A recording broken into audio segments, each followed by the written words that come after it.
Hey guys, tonight we begin with the unfortunate life of a medieval thief, a job that promised quick coin and exciting night runs, and usually delivered something else.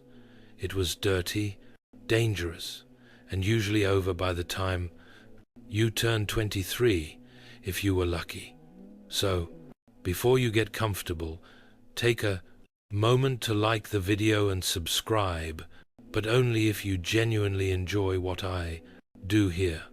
And let me know in the comments where you're tuning in from and what time it is for you. It's always fascinating to see who's joining us from around the world. Now, dim the lights, maybe turn on a fan for that soft background hum, and let's ease into tonight's journey together. So, you've woken up in medieval Europe. You're broke, you're hungry, and your only marketable skill is owning a functioning pair of legs. Congratulations, you're now a solid candidate for life as a petty thief. But let's be clear, nobody wanted to be a thief. It wasn't a rebellious lifestyle choice. No one in the 14th century leaned on a pitchfork and said, "When I grow up, I want to steal pies and dodge pitchforks." This wasn't Ocean's 11. This was Desperation, Volume 3 with extra mud. The economy was not in your favor. Wages were laughable, assuming you were lucky enough to have a job at all. Most peasants lived hand to mouth, except the mouth was cracked and missing teeth, and the hand was probably frostbitten. If the harvest failed, or your lord decided taxes should now include your last chicken and half your dignity, you either begged or started borrowing things that didn't belong to you permanently. Now, you could try honest work, sure. But here's the problem. Honest work in medieval times usually involved back-breaking labor for 14 hours a day, followed by a supper of barley paste and judgment. And even then, your employer might pay you with a potato, a handshake, or the promise of good exposure if you worked hard enough. Meanwhile, the baker's coin purse looked awfully full and unattended. So yes, people stole, not because they were criminal masterminds, but because it was often a choice between theft and slow, ornamental starvation. But the thing is, it didn't take much to become a criminal. Steal a loaf of bread, that's theft. Pick up an apple that fell off a cart, theft. Chase a runaway chicken, and accidentally enter someone else's garden. Guess what? You're now trespassing and probably guilty of poultry conspiracy. And once you dipped a toe into that muddy legal pond, you were marked. You were now that kind of person. And in a time when gossip moved faster than carts and memory was long, especially for drama, it stuck. So, let's say you've committed to the life of theft. You're limber. You're motivated. You've tied a rag around your face to look mysterious. Great. Time to find a target. Except good luck with that. You see, the biggest problem with being a medieval thief, other than the constant risk of hanging, is that nobody had anything worth stealing. Most villagers were poor, not can't afford new shoes poor. More like this. Potato is both dinner and pillow poor. The average peasant owned maybe one pair of trousers, 2 spoons, and a goat, named after a family member. Their homes were made of mud, sticks, and optimism. They didn't have jewelry, They didn't have coin purses. Some of them didn't even have purses. They just tied things into bits of cloth and hoped for the best. You might get excited seeing someone in the market with a bulging pouch, only to find it's full of turnip seeds and a dead mouse. Congratulations. You've just risked your life for ingredients and rodent protein. You'd think nobles were better targets. They had gold after all. But they also had guards, dogs, fortresses, and an ensign, it all unhealthy enthusiasm for punishing people who touched their hats the wrong two-way. Robbing a noble was like walking into a wasp nest with a torch and hoping the sedgy end. Wasps were polite. Then there were the clergy. Churches had chalices and silver crosses, yes, but also locked doors, divine judgment, and more importantly, town gossip. Steal from the church and everyone knew by lunch. Also, you might get cursed. Even if you didn't believe in curses, it still ruined your 2 week. And don't even think about grave robbing. First of all, medieval cemeteries weren't exactly Fort Knox. They were barely organized.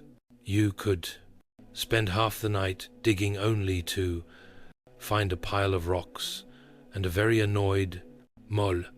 Plus, exhuming bodies meant people assumed you were into dark magic, which came with additional problems.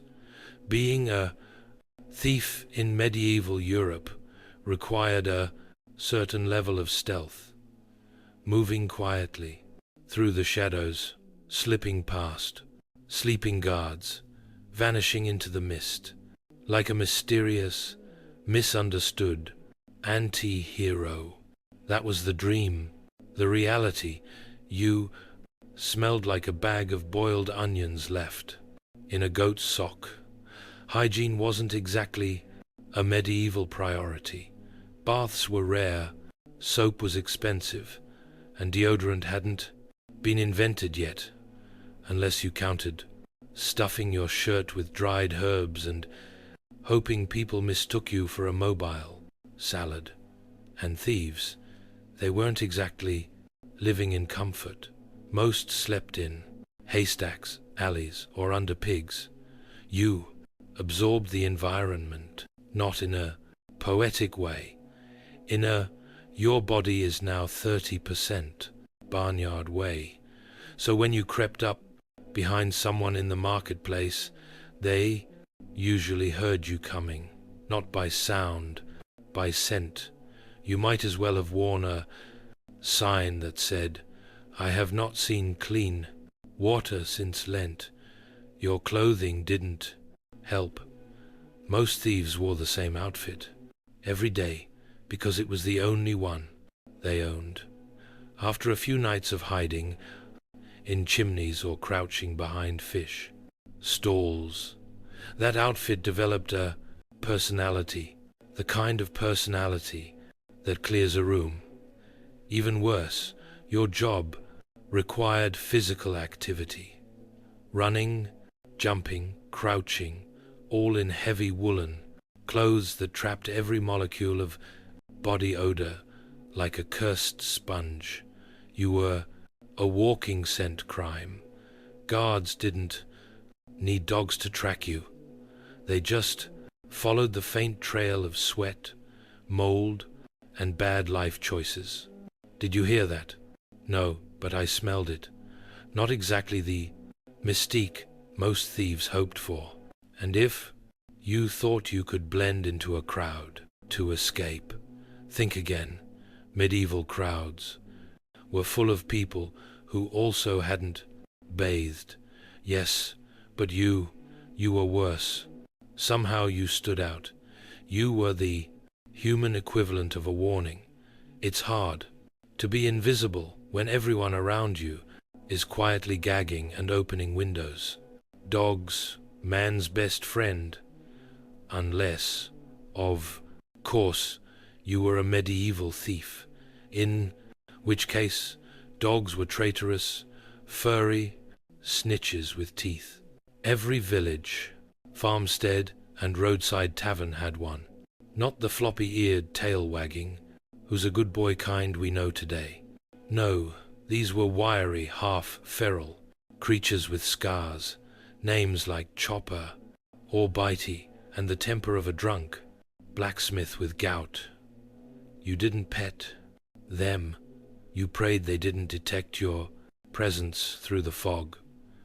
To a thief, dogs were the worst kind of security system, cheap, loyal, and prone to dramatic barking at everything. It didn't matter how quiet you were. Step on a twig, bark. Sneeze into your sleeve, bark. Breathe slightly near the pantry door. You'd better believe bark. And now the entire street knows you're trying to liberate that wheel of cheese. And they weren't just noisy.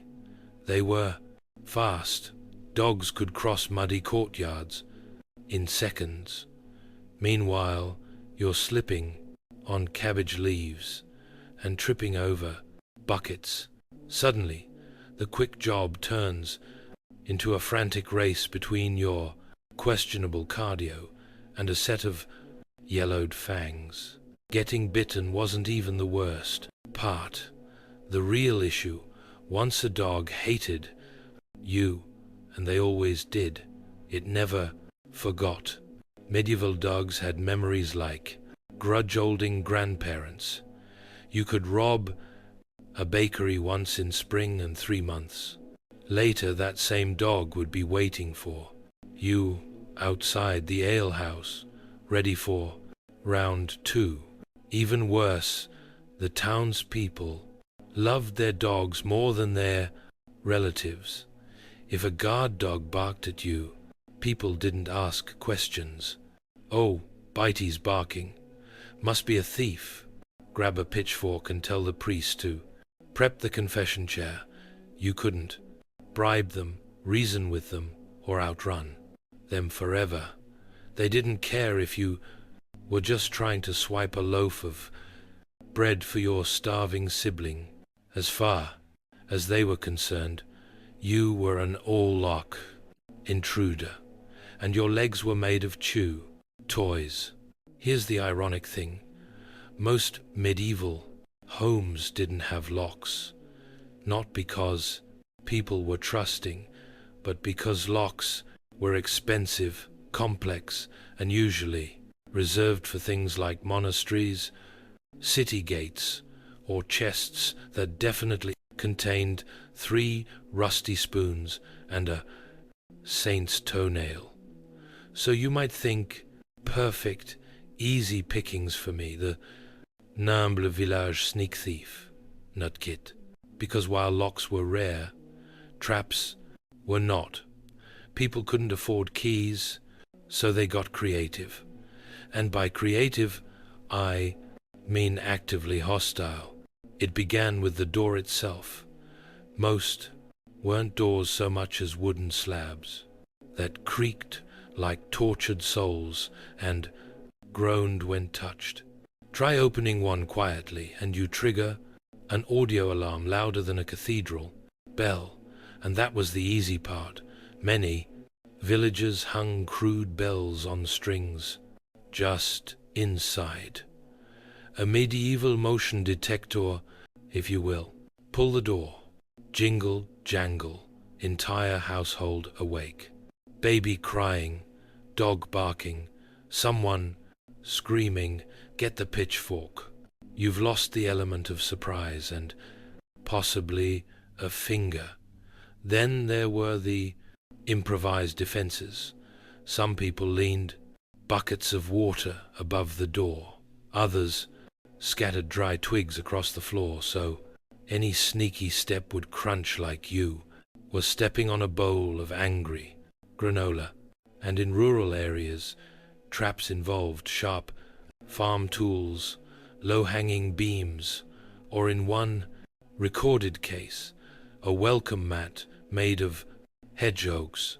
Let's not forget the poultry alarm system. Chickens, you'd think they'd be neutral, but no. Medieval chickens were nervous, shrieking nightmares that exploded into chaos the moment they sensed movement. One flap, and suddenly the courtyard sounds like a demon choir. And if you ever made it past the door, congratulations, you'd now meet the seconds views very jong. Family goose. Geese were the unholy fusion of burglar alarm, bouncer, and emotional terrorist. They didn't just honk. They charged fast with beaks, and they held grudges. In short, the lack of a lock didn't mean welcome. It meant, go ahead, try it. We dare you.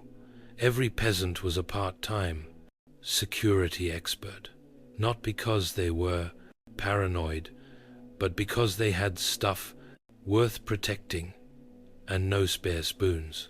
Let's say you've somehow evaded the angry dog, the suspicious goose, and the door that shrieked like a ghost on fire.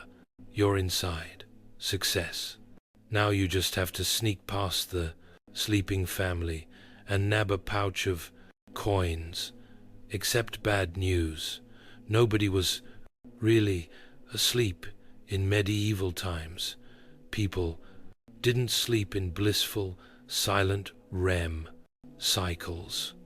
They slept like anxious squirrels, half-conscious, one ear open and usually holding something sharp.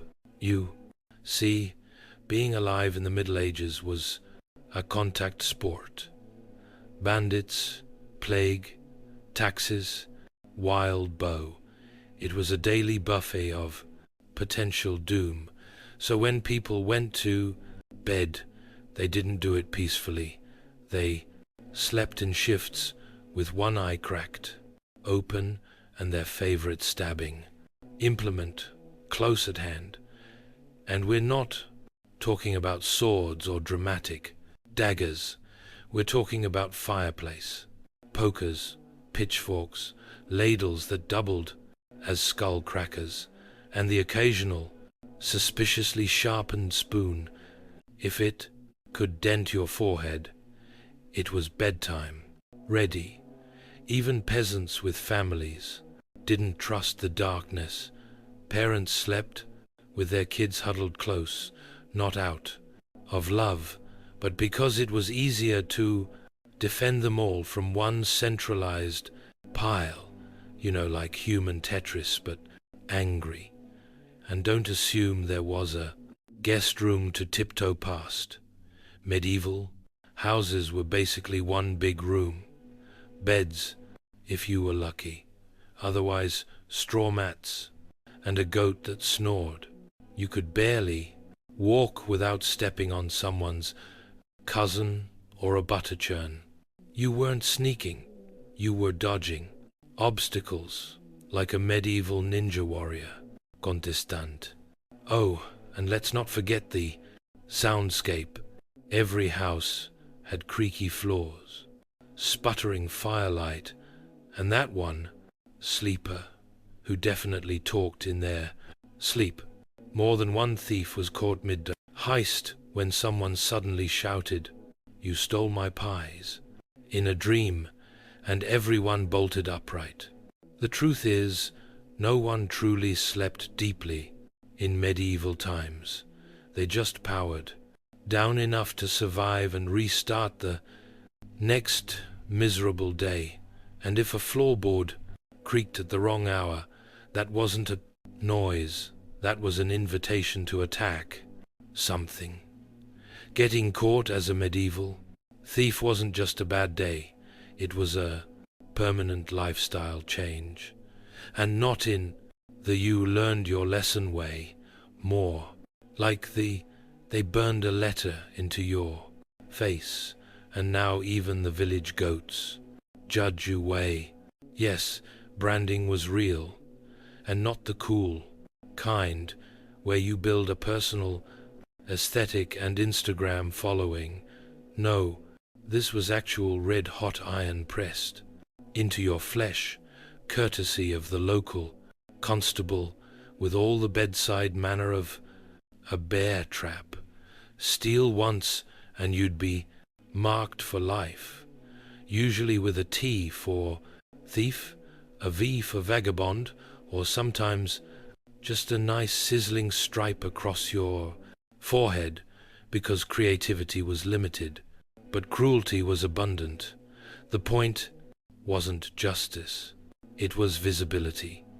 The medieval justice system believed shame should be portable.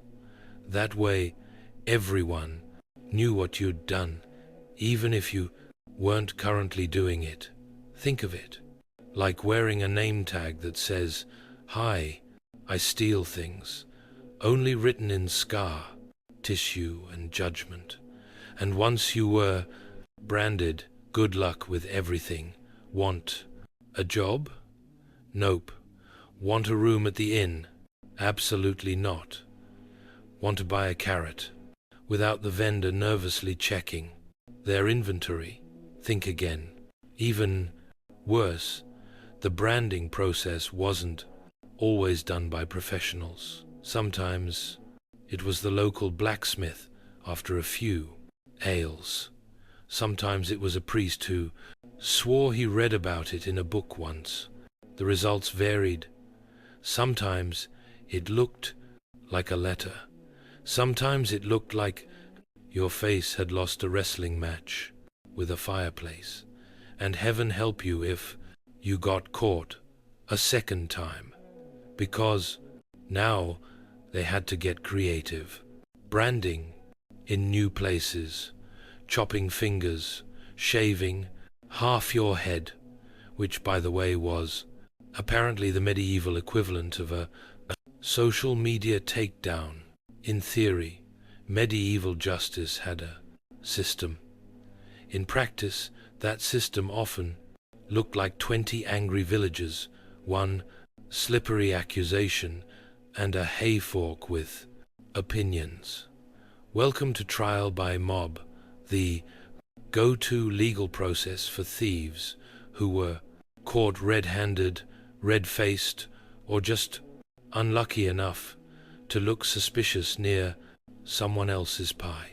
See, if a medieval crowd believed you stole something, they didn't call a lawyer. They called everyone else, neighbors, shopkeepers, children with no context, but lots of enthusiasm. Suddenly, you weren't in trouble with the authorities.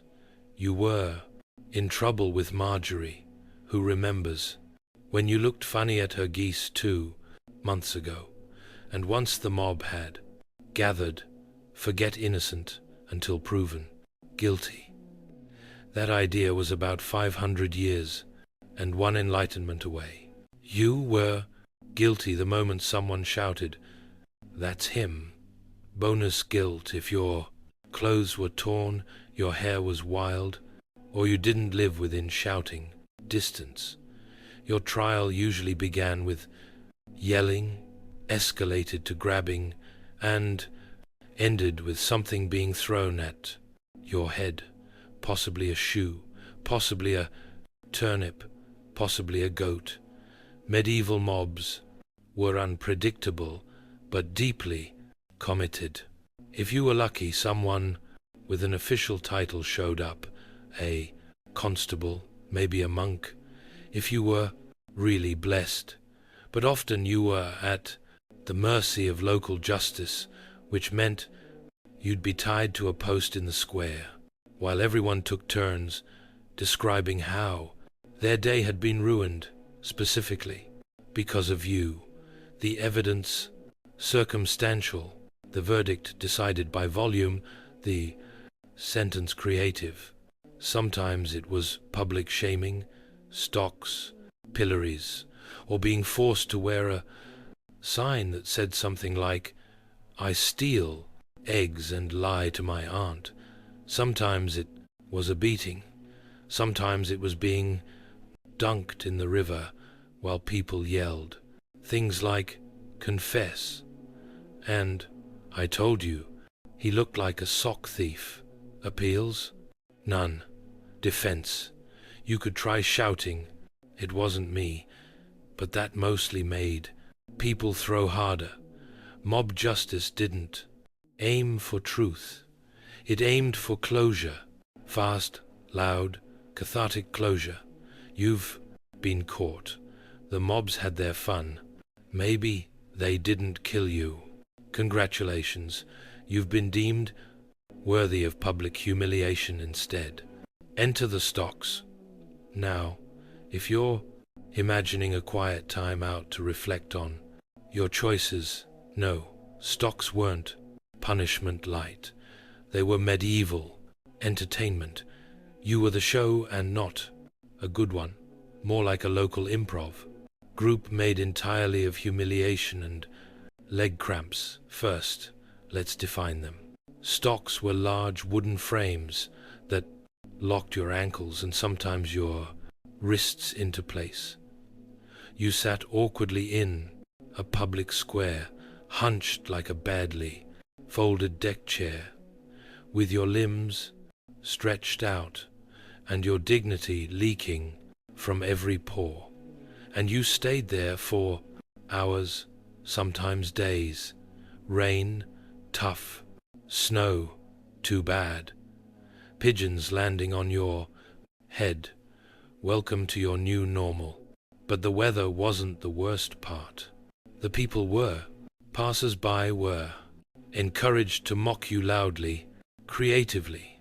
They'd throw things, spoiled food, manure, whatever was nearby, and unpleasant. Children especially enjoyed this. It was a community bonding moment, like a holiday, but smellier and more personal. "Hey, that's the guy who stole the blacksmith sausage," someone would shout. Then the sausage, now very stale, would be hurled directly at your face. And don't think you could tune it out. Stocks were deliberately uncomfortable. Your legs went numb, your back ached, and your nose ran while villagers composed folk songs about your criminal incompetence. You might get lucky and have a sympathetic friend sneak you some bread. More likely, though, someone stole your food while mocking your theft. Record. That's irony, medieval style.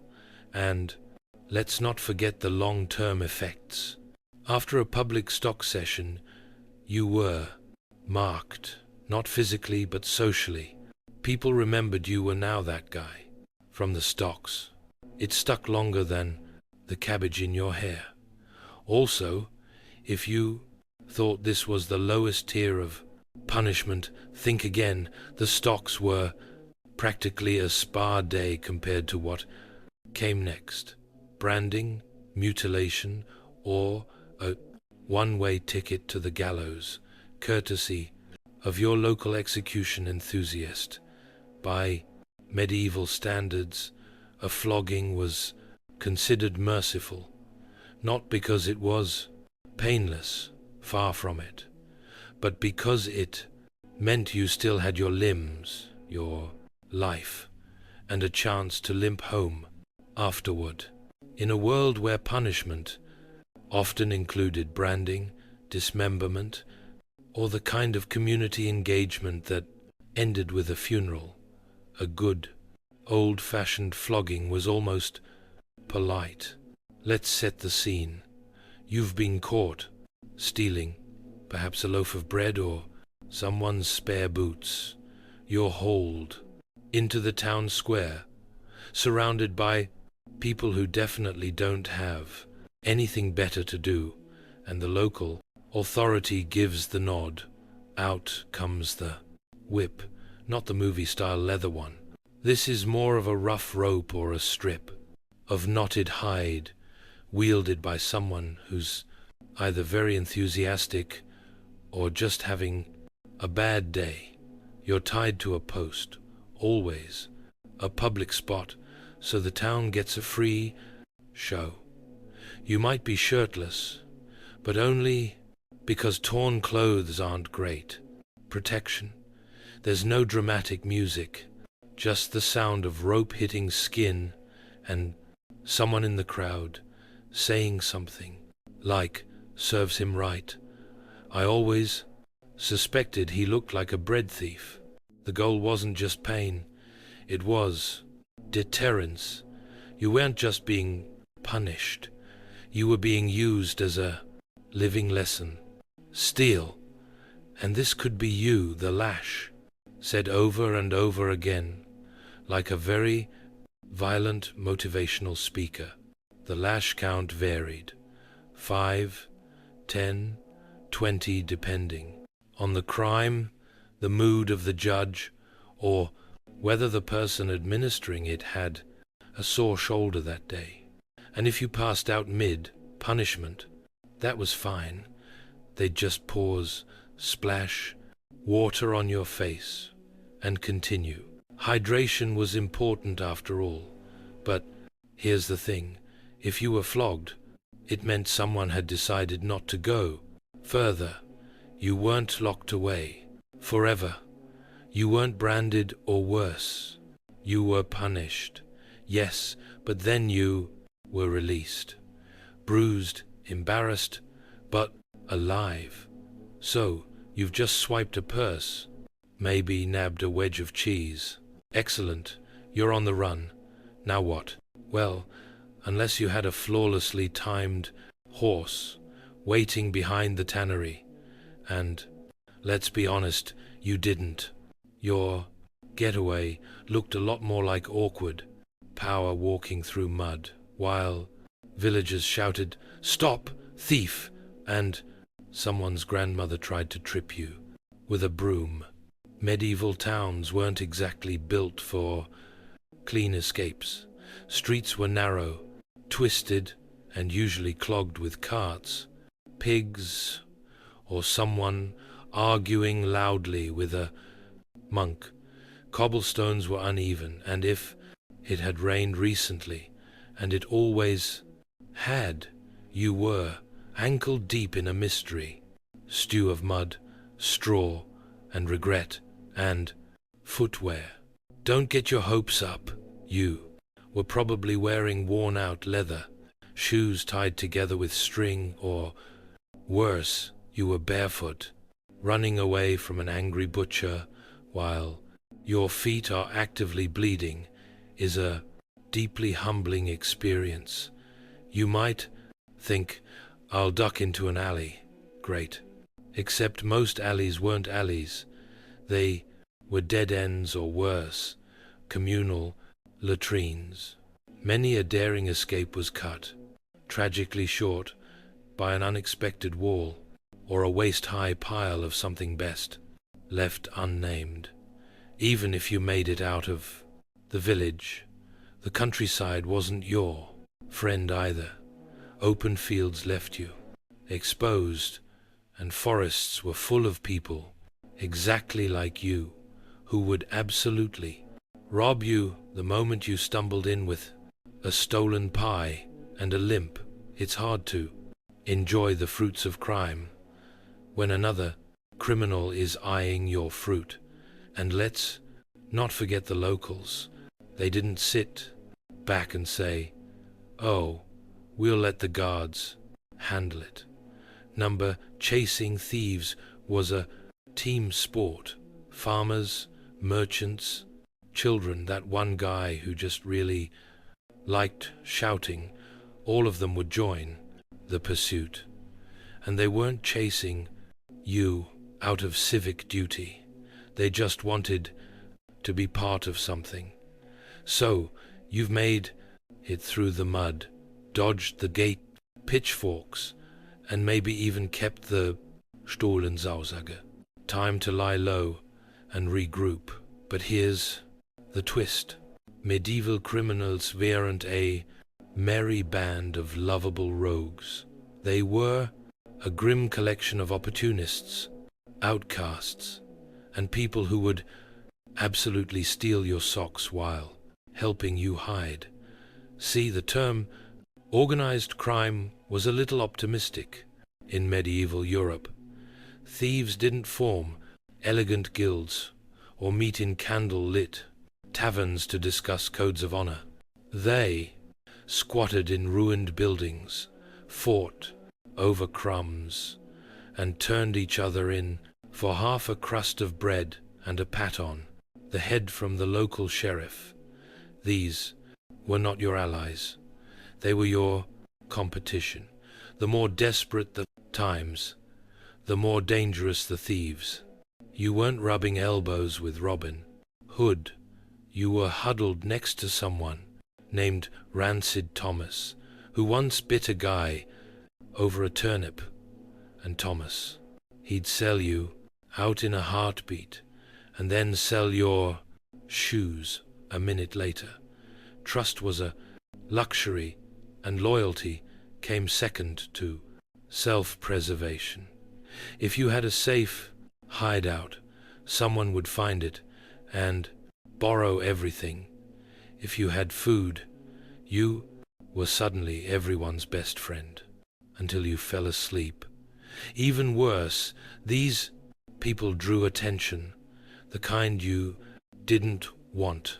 Drunken brawls in the street, shouting about stolen spoons, getting caught in naming every person they'd ever met, including you and your cousin and probably your goat. It was a circus, a badly run one, and if you dared to rise above to be, say, a thief with a code, you'd still end up lumped in with the worst of them.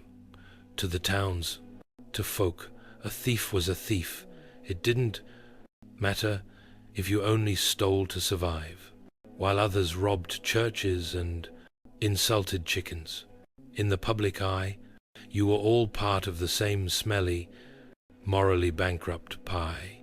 You might imagine that getting caught meant going to prison, a medieval stone dungeon with iron bars, straw beds, and a tragic roommate named Gareth. Maybe you picture rats, some slow redemption arc, and someone slipping you bread through a slot in the door. Wrong. Medieval prisons weren't punishment. They were holding pens, glorified broom, closets for people waiting to be publicly shamed, fined, or if you're weak, was going really badly, executed. If you were lucky enough to land in a prison, and that's a sentence we never thought we'd say, it was less institution and more wet hole in the black ground. Literally, many jails were dug into the earth beneath castles, town halls, or someone's spare barn. Ventilation, optional sanitation, non-existent. You weren't doing time. You were doing mildy, forget privacy. You were tossed into a shared pit with whoever else had annoyed the authorities that week. Drunkards, arsonists, suspicious looking peasants, a guy who accidentally insulted the bishop's horse. All of you packed together like sad, damp sardines. Beds no, blankets also no, food only if someone felt charitable, or if your family could bribe the guard with coins, favors, or a particularly fine turnip. Otherwise, you lived off scraps, rainwater, and your own terrible life choices. And then came the boredom. No trials, no schedules, just sitting, waiting, smelling things that could legally be classified as weapons. Sometimes you waited for a trial. Other times you waited for someone important to remember. You were there. Of course, not everyone got a prison cell. If your crime was bad enough, or if the jail was full, you were just chained up outside in the rain on display. It was a great opportunity for passing strangers to comment on your moral failings while throwing cabbage. You might think, well, at least I'm not dead. And sure, technically that's a win. But after a week ankle deep in your own regret, even the town gallows started to feel like an early release program. If you were a medieval thief who finally ran out of luck or chickens to blame, the end of the line often involved rope, a wooden platform, and a very public calendar event known as Market Day Execution. Yes, the gallows had a schedule. These things were planned. You weren't just quietly removed in the night. Oh no, your final performance was a community experience. Children were brought along. Vendors sold snacks. If you were particularly infamous, someone might write a rude little ballad about you, the medieval version of going viral. And the worst part, they usually made you wait. You might be told on Monday you're being hanged on Friday, so you had the joy of stewing in fear while listening to the guards practice jokes about your last words.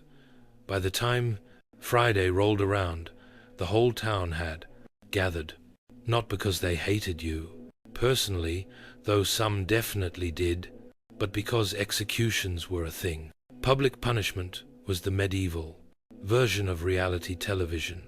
Everyone came for the drama, the spectacle, and possibly a roast chicken. Now, the gallows themselves were fairly straightforward. A wooden structure, a rope, and a platform that dropped out from under your feet. The key detail, efficiency. It wasn't about ceremony. It was about getting it done and moving on with the day. You didn't get a final meal. You didn't get last words unless the executioner was in a generous mood or needed a bathroom break. If you were lucky, the rope was tied correctly and your neck snapped instantly. If you were unlucky, and let's be honest, you were a medieval thief, so luck wasn't your strong suit. The rope stretched and things got awkward. And just in case you thought people would forget about you, they didn't. Your body might be left hanging for hours, sometimes days, as a reminder, like a gruesome billboard that said, "Shoplifting not recommended." Occasionally, a well-meaning cleric might offer last rites. Occasionally, a local artist would sketch the whole thing in disturbing detail, but mostly it was just you, gravity, and a town full of people whispering, "That's the guy who stole 3 onions."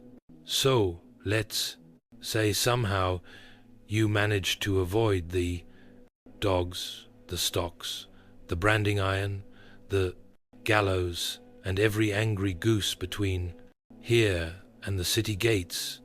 You survived. You even pulled off a few decent hauls. A coin pouch here, a roast duck there. Congratulations. You're what passes for a successful medieval thief. Now what? Retirement. Oh, sweet summer peasant. Retirement was not a thing. There was no pension plan, no seaside cottage to write your memoirs, no peaceful sunset years, surrounded by grandchildren asking how you once escaped a bishop's pantry. If you were lucky, you lived long enough to become too slow to steal and too grizzled to be worth arresting. That just meant you graduated to begging, the medieval version of consulting.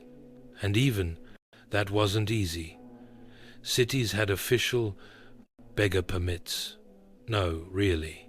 If you didn't have one, you were just a criminal with fewer cardio skills. begging without a license could get you kicked out of town or into a ditch. Some thieves tried to go straight, maybe become a laborer. Problem is, you're still branded, still infamous, and still missing 3 teeth and a solid resume. When your references include escape to cellar once and knows how to climb a wall in under 30 seconds, employers tend to look elsewhere. And let's not forget the other charming option, becoming an informant. You turn in your old friends for a few coins and a pat on the back until someone recognizes you, and then you become the story of the week at the local gallows. So, no, there was no retirement plan, no thieves' union, no quiet fade into obscurity. Your options were keep stealing until you're caught, try begging, and still possibly get caught. Join a mercenary band and probably get stabbed by someone worse than you. Disappear into the forest and become folklore, preferably the mysterious thief who vanished after one last job, though more likely guy who died in a puddle near a bush. So, when people say crime doesn't pay in the medieval world, they weren't joking. It paid in bruises, scars, and a lifetime of looking over your shoulder. It started with good intentions, or at least that's what the official reports claimed. In the early 1800s, Britain was being swallowed whole by industrialization. Cities like London and Manchester were bursting at the seams, overflowing with factory smoke, horse dung, and something society feared far more than poverty: madness. The old model of dealing with the mentally ill, chaining them in private madhouses, locking them in poor houses, or hiding them behind closed doors was no longer enough. Reformers like the Quaker William Tuke in York had already begun to experiment with something radical: kindness. His moral treatment model rejected whips and beatings in favor of gardens, fresh air, and human decency. For a moment it looked like the dawn of a more humane age. But progress has a way of turning sour. The 1808 County Asylums Act changed everything. It allowed local governments across England and Wales to build public asylums funded by taxes. And that's exactly what they did by the dozen. By mid-century, asylums had become sprawling institutions on the edge of every major town. Their architecture was Gothic, ominous, and fortress-like. They were supposed to be temples of healing. Instead, they became warehouses for the unwanted. The problem wasn't the concept, it was the execution. These new public asylums weren't just for the violently insane. They became dumping grounds for the inconvenient.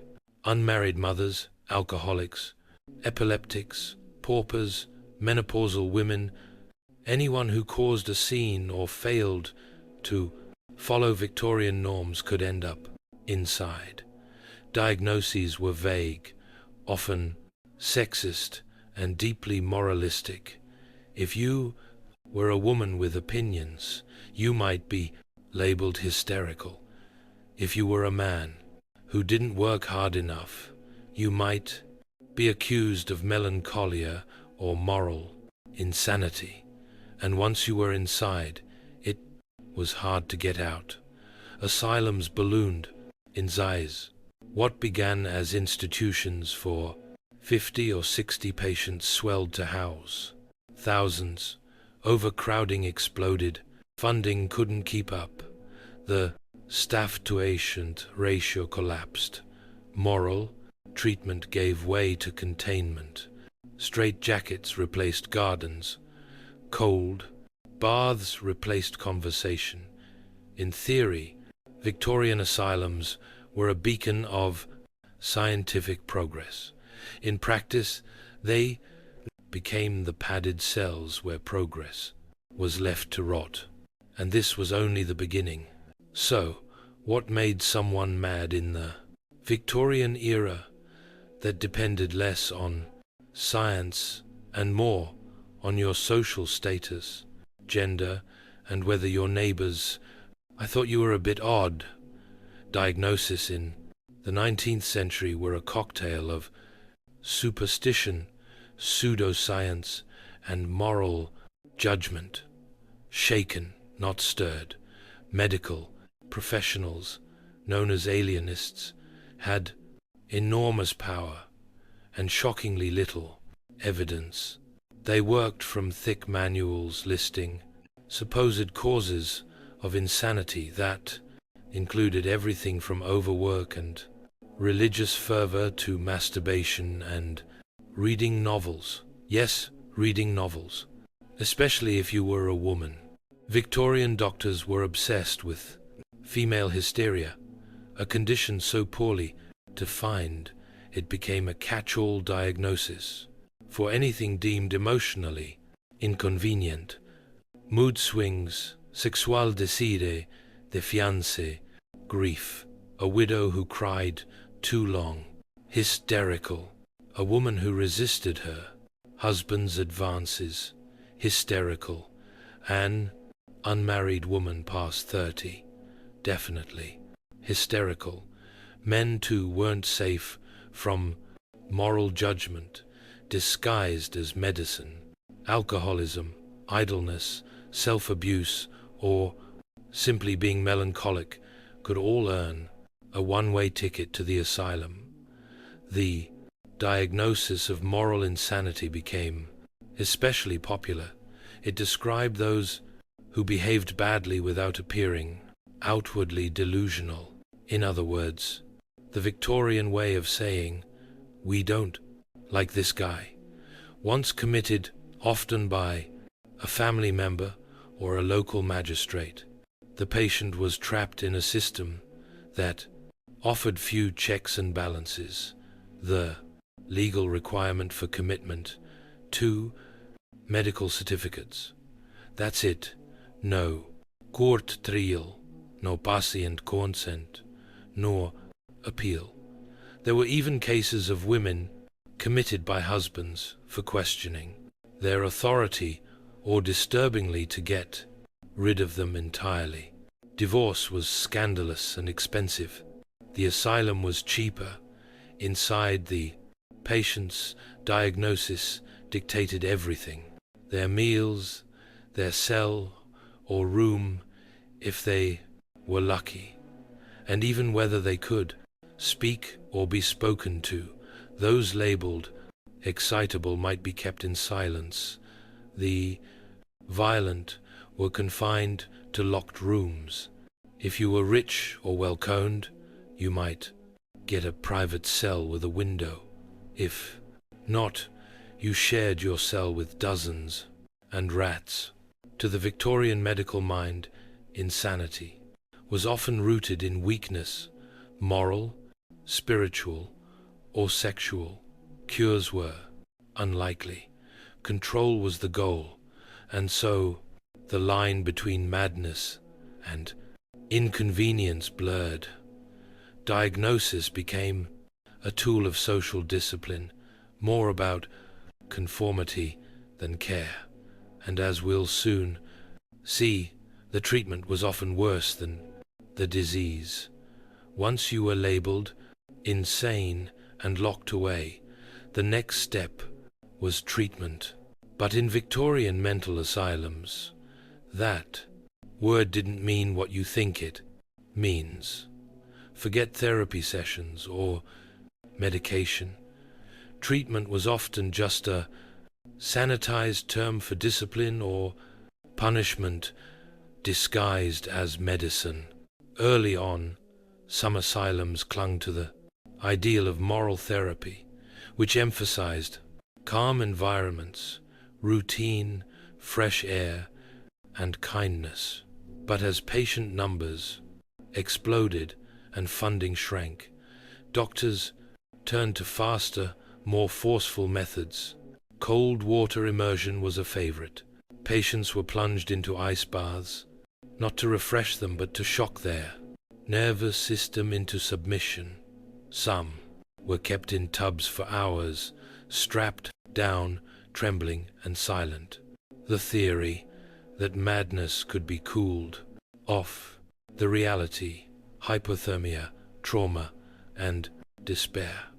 Another popular technique was the tranquilizer chair, a sinister device invented by Dr. Benjamin Rush.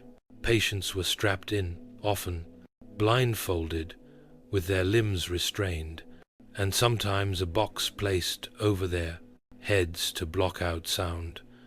This was meant to calm the senses. In practice, it was solitary confinement with extra humiliation. Electricity soon entered the mix. Before modern electroconvulsive therapy, Victorians experimented with rudimentary electrical devices, crude and often dangerous. Patients were zapped in an attempt to stimulate dormant brain areas or restore sanity. In reality, it mostly left them frightened, burned, or worse, bleeding, and purging was still in use too. Holdovers from medieval medicine. Doctors believed an imbalance in bodily fluids caused madness. So, out came the leeches and laxatives. Some even drilled holes into patients' skulls to release pressure, a procedure with roots in ancient trepanation and about the same success rate, 0. For women, treatments often had a deeply sexist edge. Hysteria might be treated with enforced celibacy, genital surgeries, or, if the doctor was particularly depraved, manual stimulation, which gave rise to the invention of the vibrator. Yes, the first vibrators were medical devices designed by Victorian doctors who thought female orgasms cured insanity. And then there was sedation. Chloral hydrate and opiates were used liberally, not to heal, but to silence. Patients were rendered docile, zombie-like, easy to manage, especially in overcrowded asylums with one nurse for every 50 inmates. Victorian asylums didn't heal minds. They broke them systematically, coldly, and often with the approval of the medical establishment. And still, somehow, it would get worse. If you were to approach a Victorian mental asylum from the outside, it might look majestic. Grand stone facades, manicured gardens, sweeping driveways. But don't be fooled. These buildings were designed less for healing and more for containment. The architecture of the Victorian asylum was deeply symbolic. It reflected the era's obsession with order, hierarchy, and surveillance. Many institutions followed a rigid design known as the corridor plan or the pavilion system, a layout that allowed patients to be strictly segregated by gender, diagnosis, or behavior. Women on one wing, men on the other. Quiet patients near the center. Noisy or violent ones pushed to the edges. The asylum was a fortress of discipline. Windows were high and narrow. Doors locked from the outside. Hallways echoed with every footstep, amplifying even the frame's smallest sounds. Furniture was bolted to the floors. Beds were iron-framed and thin. There were no personal items, no privacy, and certainly no warmth. Every detail of the structure screamed, "You are not free." At the center of many institutions stood the superintendent's office, always with a view of the wards, a constant reminder that you were being watched. Think of it as a psychological panopticon. You never knew exactly when you were under observation, which meant you always behaved as if you were. Even the landscaping played a role. Gardens weren't just for aesthetics, they were tools of pacification. Patients were expected to work in them, pruning hedges and hauling soil as part of their moral rehabilitation. In reality, it was unpaid labor designed to keep them busy and tired.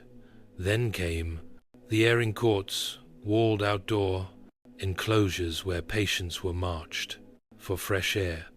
These weren't spaces of leisure, they were more like outdoor cells. Men and women walked in circles under the gaze of attendants.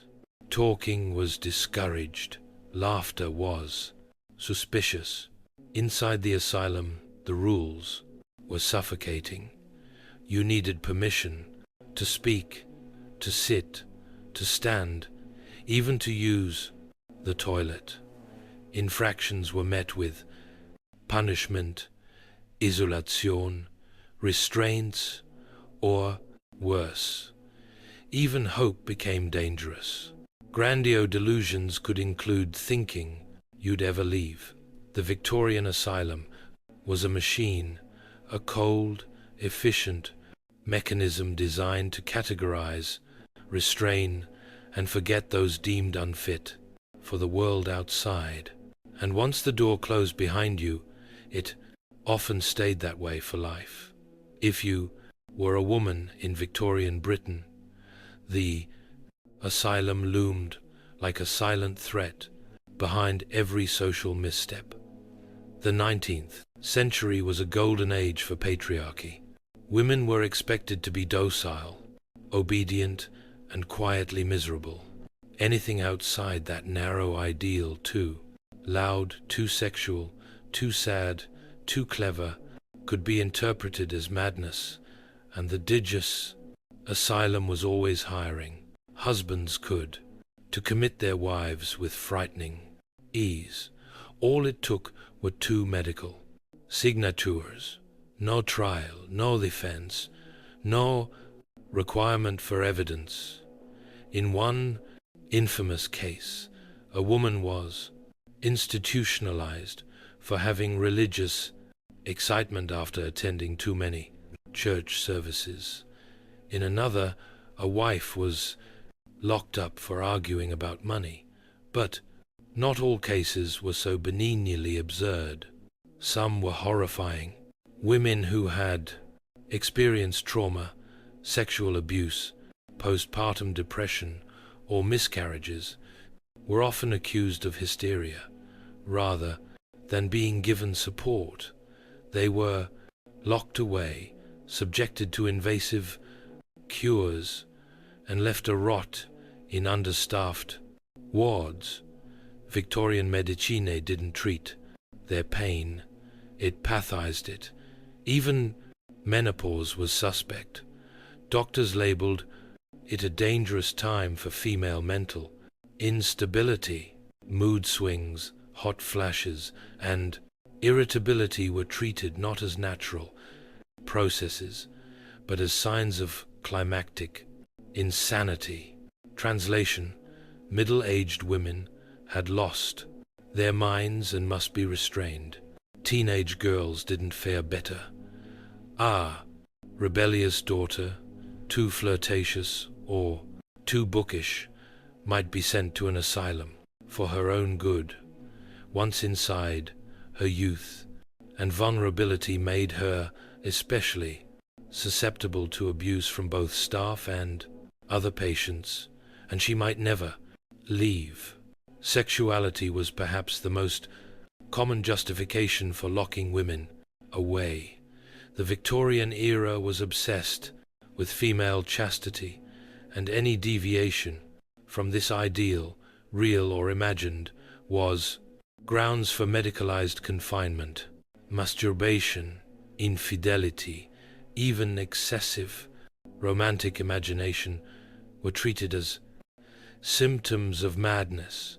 Treatment methods often doubled as sexual control. Doctors performed clitoridectomies and other surgeries, claiming they cured hysteria or nymphomania. In reality, they were acts of violence designed to erase pleasure and enforce submission. The asylum became a tool of social control, especially for women, a place where inconvenient wives, curious daughters, and grieving mothers could be removed, silenced, and forgotten. The walls didn't just contain madness, they institutionalized misogyny, and no one on the outside dared ask too many questions. When we picture Victorian asylums, we often imagine adults pacing the corridors in nightgowns, whispering to themselves or staring out barred windows. But many of the most overlooked victims were at both ends of life's timeline, the very young and the very old. Children were not spared the asylum's reach. Victorian society didn't fully recognize childhood as a distinct psychological stage.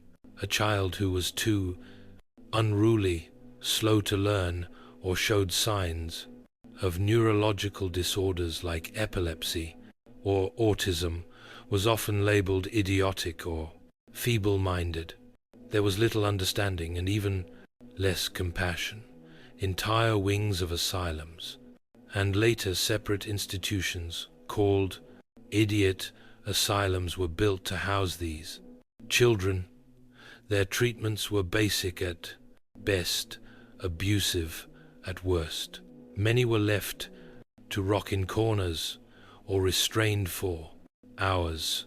Education was limited to repetitive tasks, if offered at all. Some were sterilized in the name of eugenics, and because their families were ashamed or too poor to care for them, many children spent their entire lives behind asylum walls.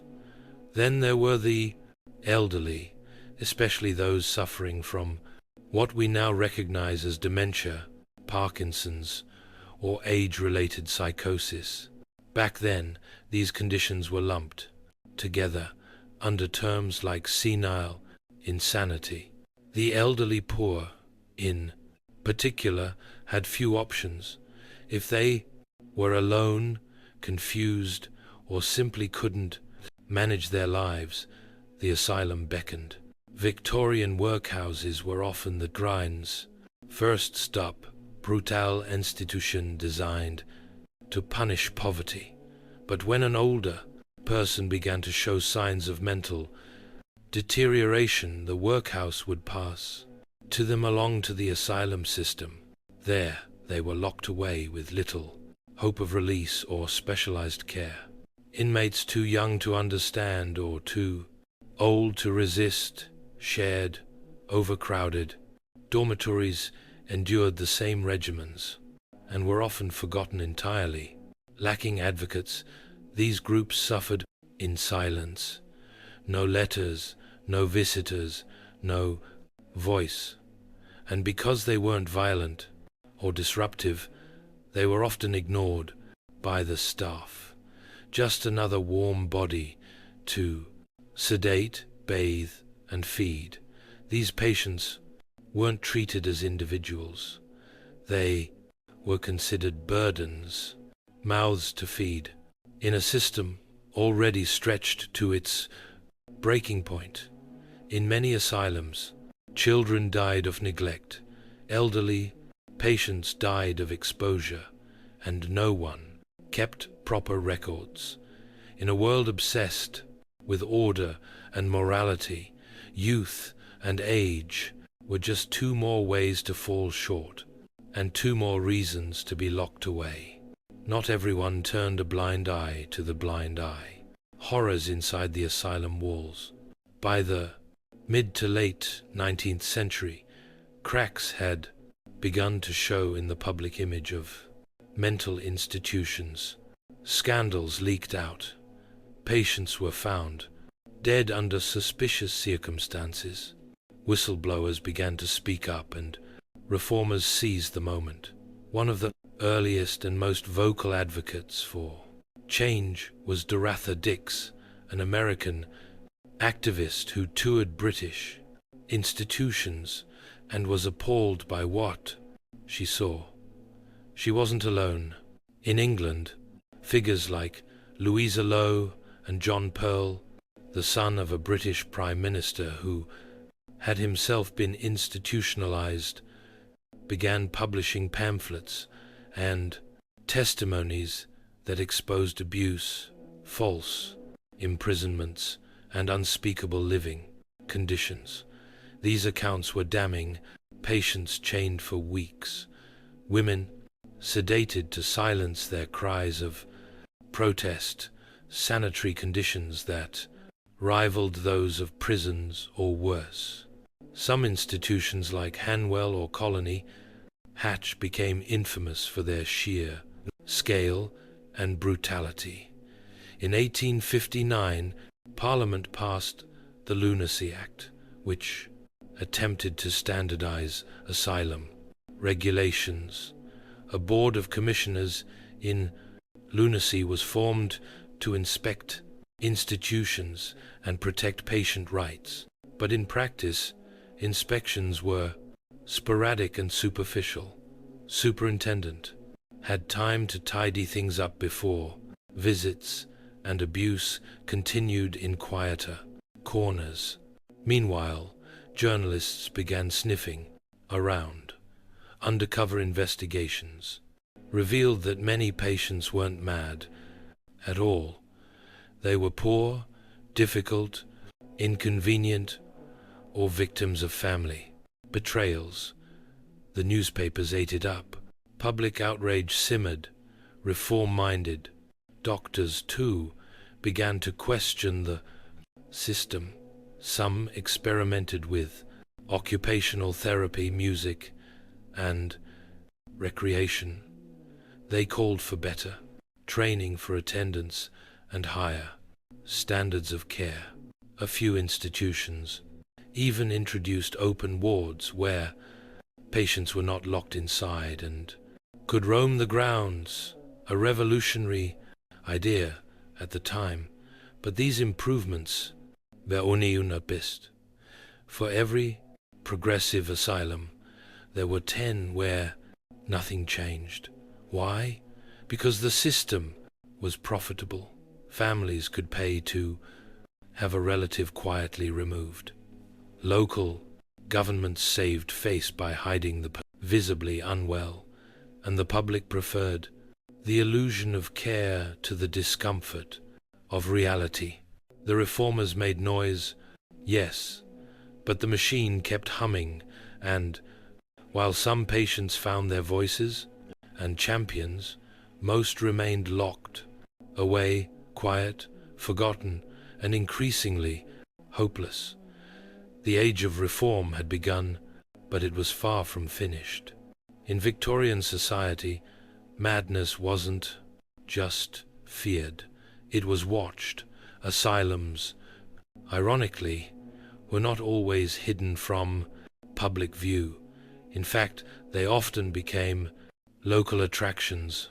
Visitors, couriers, bored, or just plain morbid, could buy tickets to tour the wards. It was part spectacle, part morale instruction. Look, how fortunate you are not to be like them. This wasn't an exaggeration. Middle and upper-class Victorians treated asylum visits like museum outings. Families would pack a lunch, ride their carriages to the local lunatic hospital, and stroll past the barred windows and padded cells like they were viewing zoo animals. Sometimes attendants would point out particularly entertaining patients, those who raved, danced, or shouted at the walls. It was theatre, but the cast never auditioned. Even the patients were aware of it. Some wrote letters begging to be spared, the humiliation of being on display. Others performed madness, believing that acting insane enough might secure release or at least some attention. But the spectacle went beyond voyeurism. The asylum also became a tool of political theatre.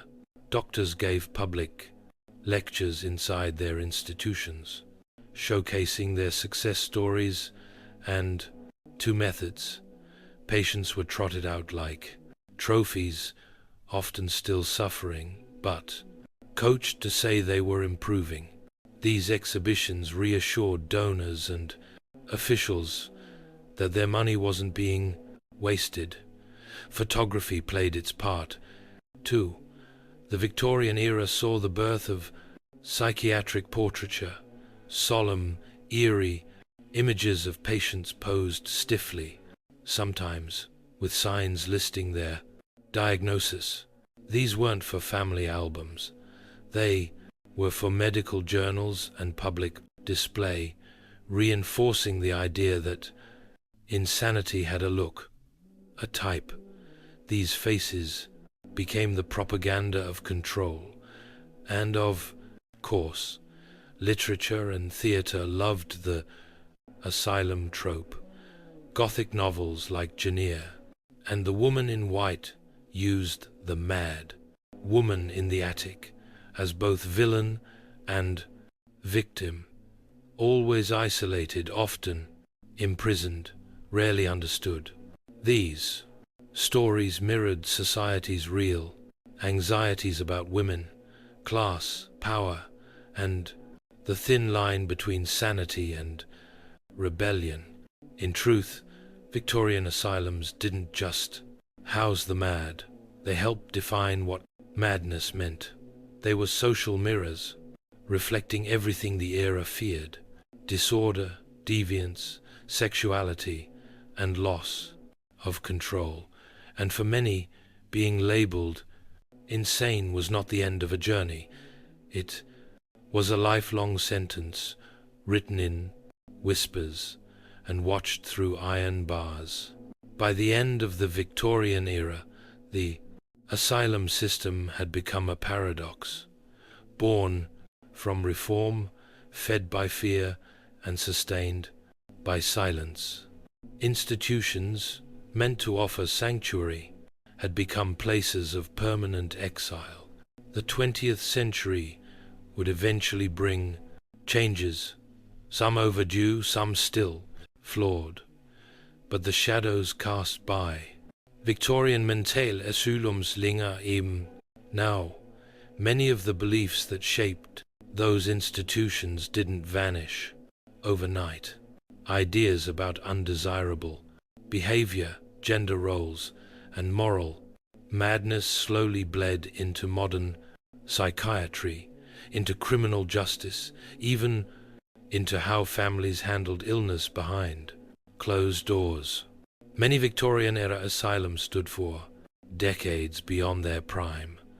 Vast, crumbling buildings that became symbols of everything that went wrong. Some were converted into housing. Others were demolished. A few were simply abandoned, their corridors left to rot with the pasting graffiti of time still etched in the paint. But what about the people? Tens of thousands died inside those institutions, some from illness, some from abuse, many from sheer neglect. Their graves were often unmarked. Their files, if they survived, are now stored in archives with tragic footnotes like "never spoke again" or "believed to be possessed." They vanished behind stone walls and history moved on. Yet, their stories matter because the Victorian asylum wasn't just a physical structure. It was a cultural machine, one that taught society how to treat the great of her time, vulnerable, isolate them, silence them, punish them for being inconvenient. And while we like to believe we've evolved, echoes of that system remain in underfunded mental health care, in stigma, in families too ashamed to speak openly, in prisons overflowing with the mentally ill. There's no simple moral to the tale. The Victorians weren't cartoon villains. Many doctors truly believed they were helping. Some were kind. Some patients did improve, but intention doesn't erase impact.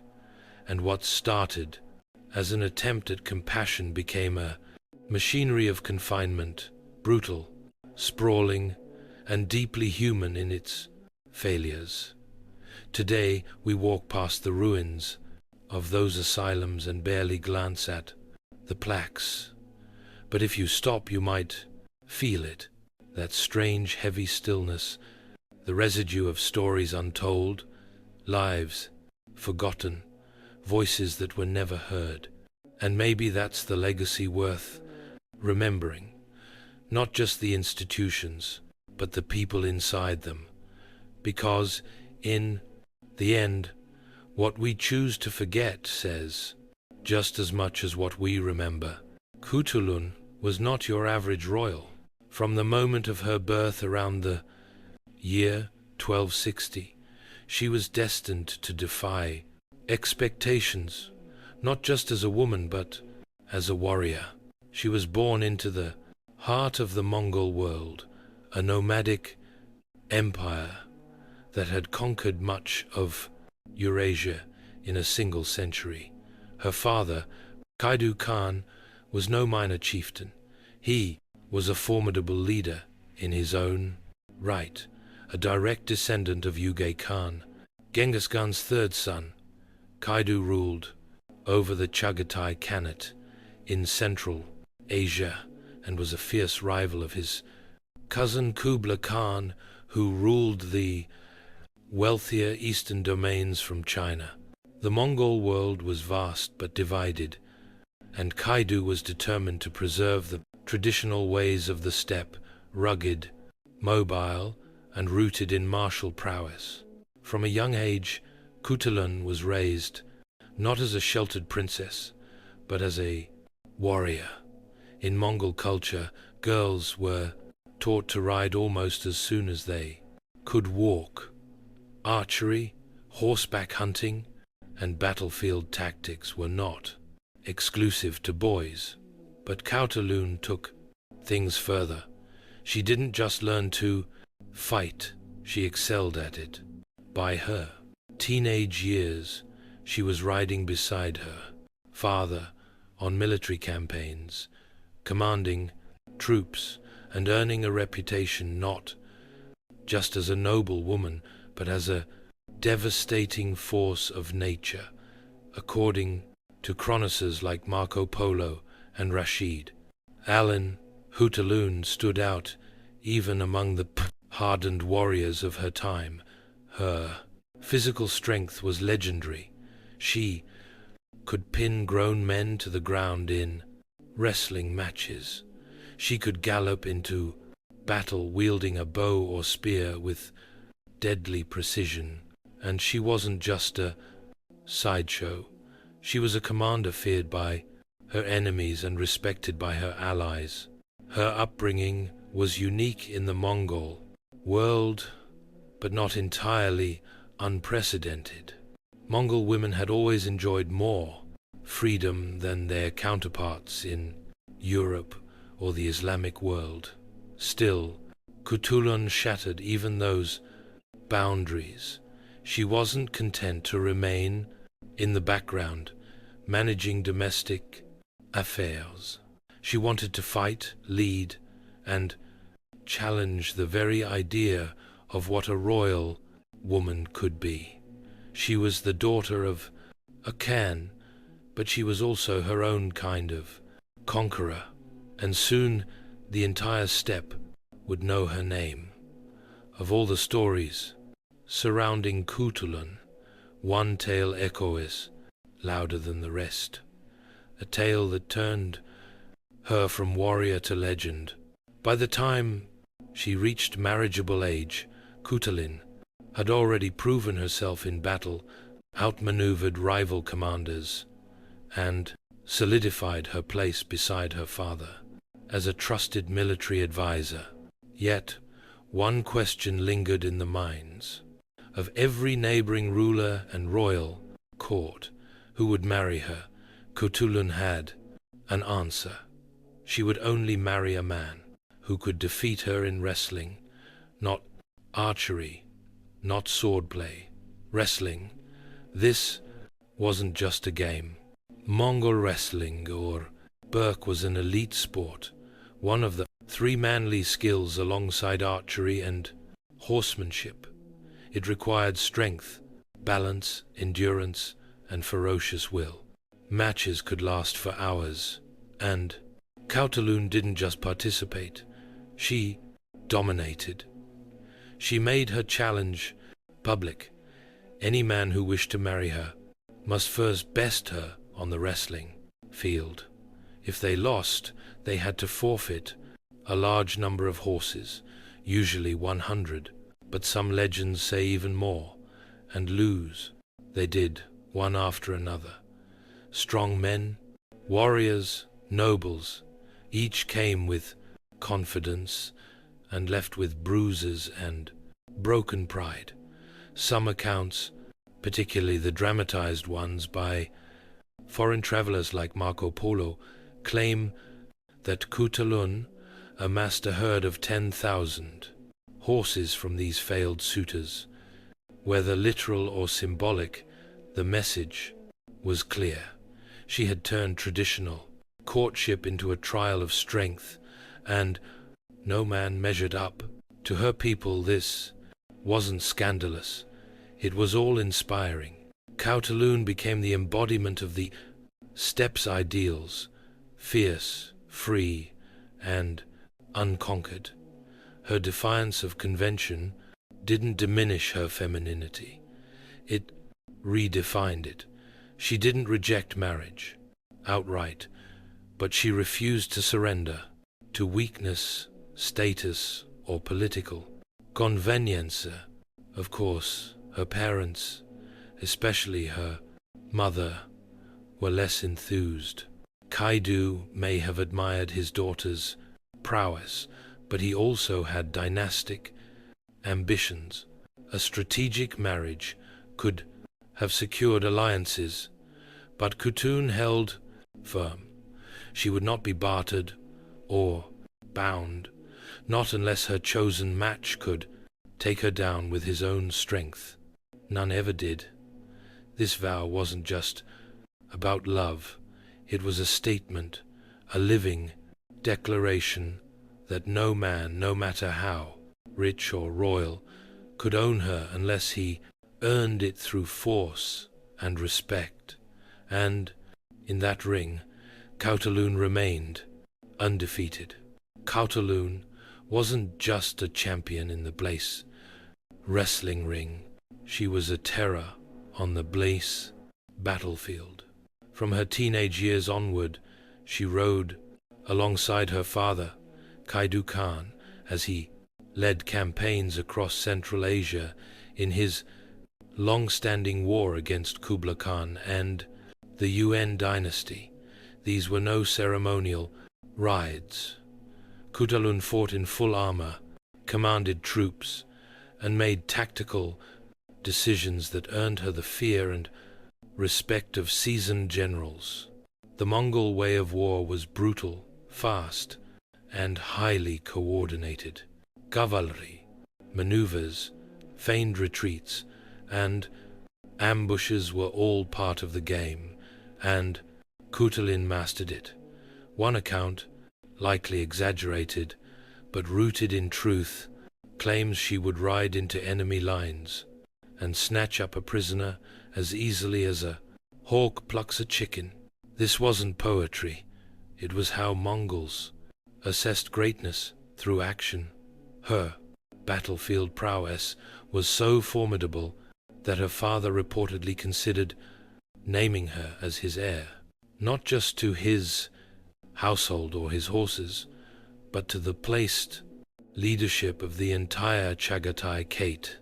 This was no small thing. Mongol politics were deeply patriarchal, especially when it came to succession. Leadership wasn't simply inherited, it had to be won, endorsed by powerful male nobles and military leaders. For Kaidu to even consider Khutulun as his successor meant she had done more than earn his trust. She had proven time and again that she was a commander, equal to or better than her brothers. But therein lay the problem. Khutulun had many brothers, 15 by most counts, and not all of them were fond of being outshone by their sister. Resentment simmered. Whispers of jealousy and scandal began to circulate, some even suggesting that her closeness to her father was unnatural.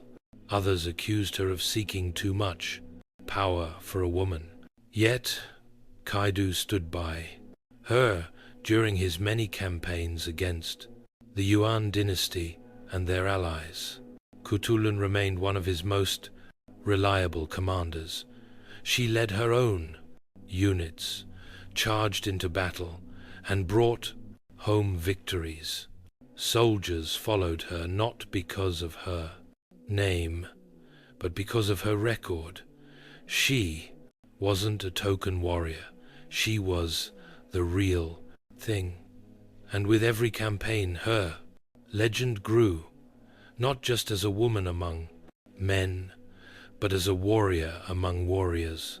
As Khutulun's fame on the battlefield surged, so did the whispers. To her, father Kaidu Khan Khutulun was more than just a daughter.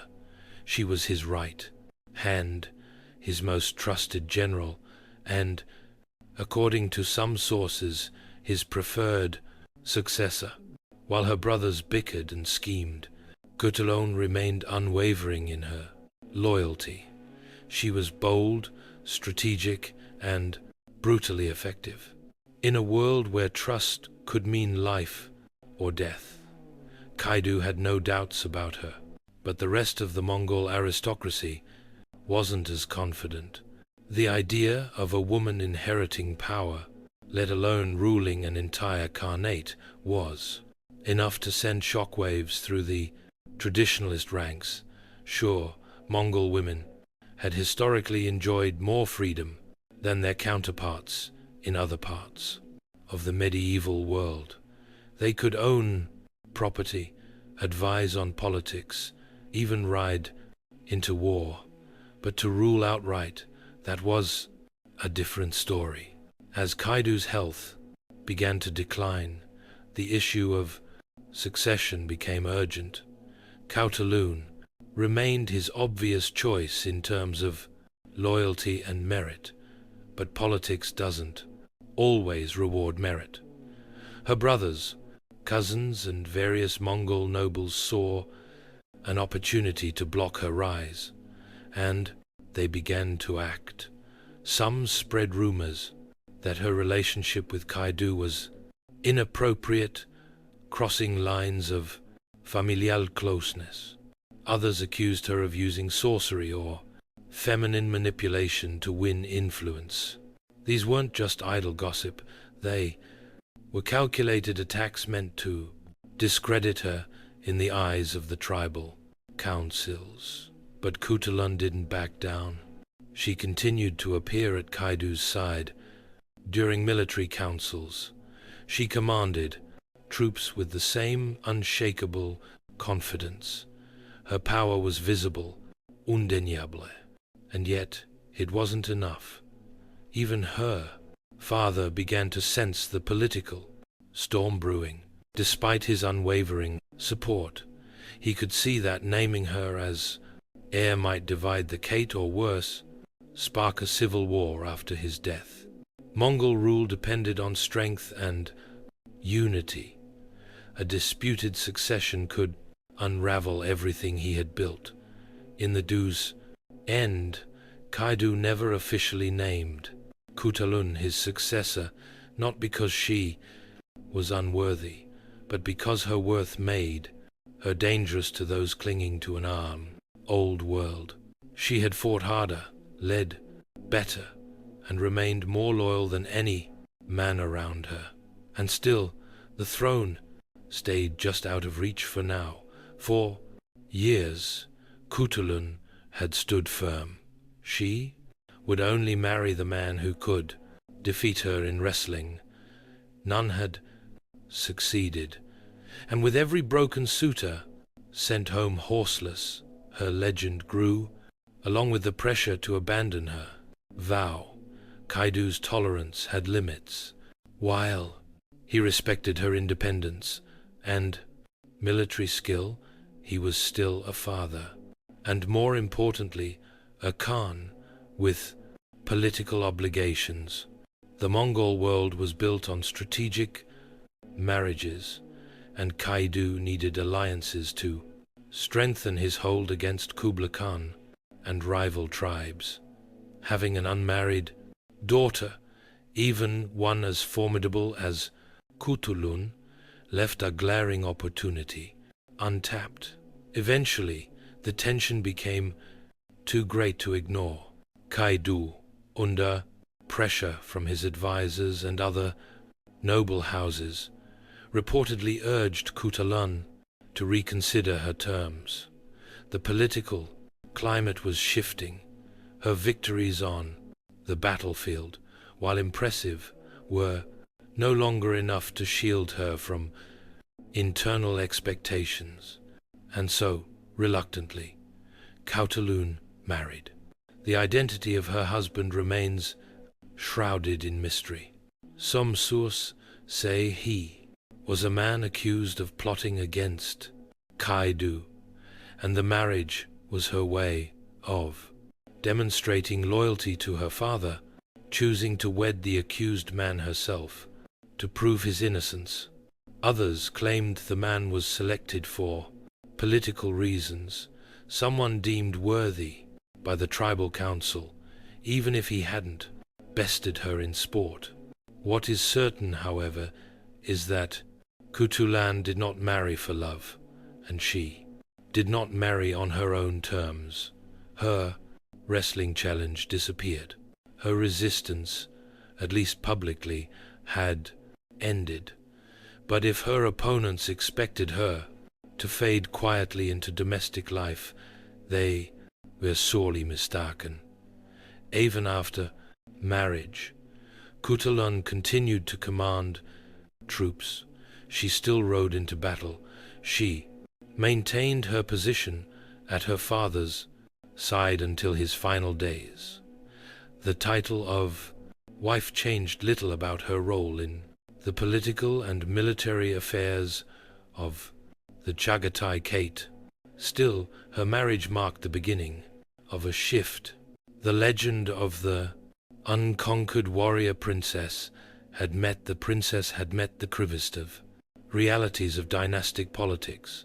Even Khutulun, fierce as she was, could not completely escape the demands of the world she was born into. Yet she had made her point on the battlefield, on the wrestling ground, and in the hearts of her people. She had never been defeated. Not really. In 1301, everything changed. Qaid Khan, the powerful warlord who had defied Kublai Khan, kept the western steppe in check and trusted his daughter more than any of his sons died. His passing sent a gross tremor through the Chagatai Kate. Without a clear successor, the line of inheritance fractured immediately. Kaidu had never officially named Khutulun as his heir, despite her unmatched military record and steadfast loyalty.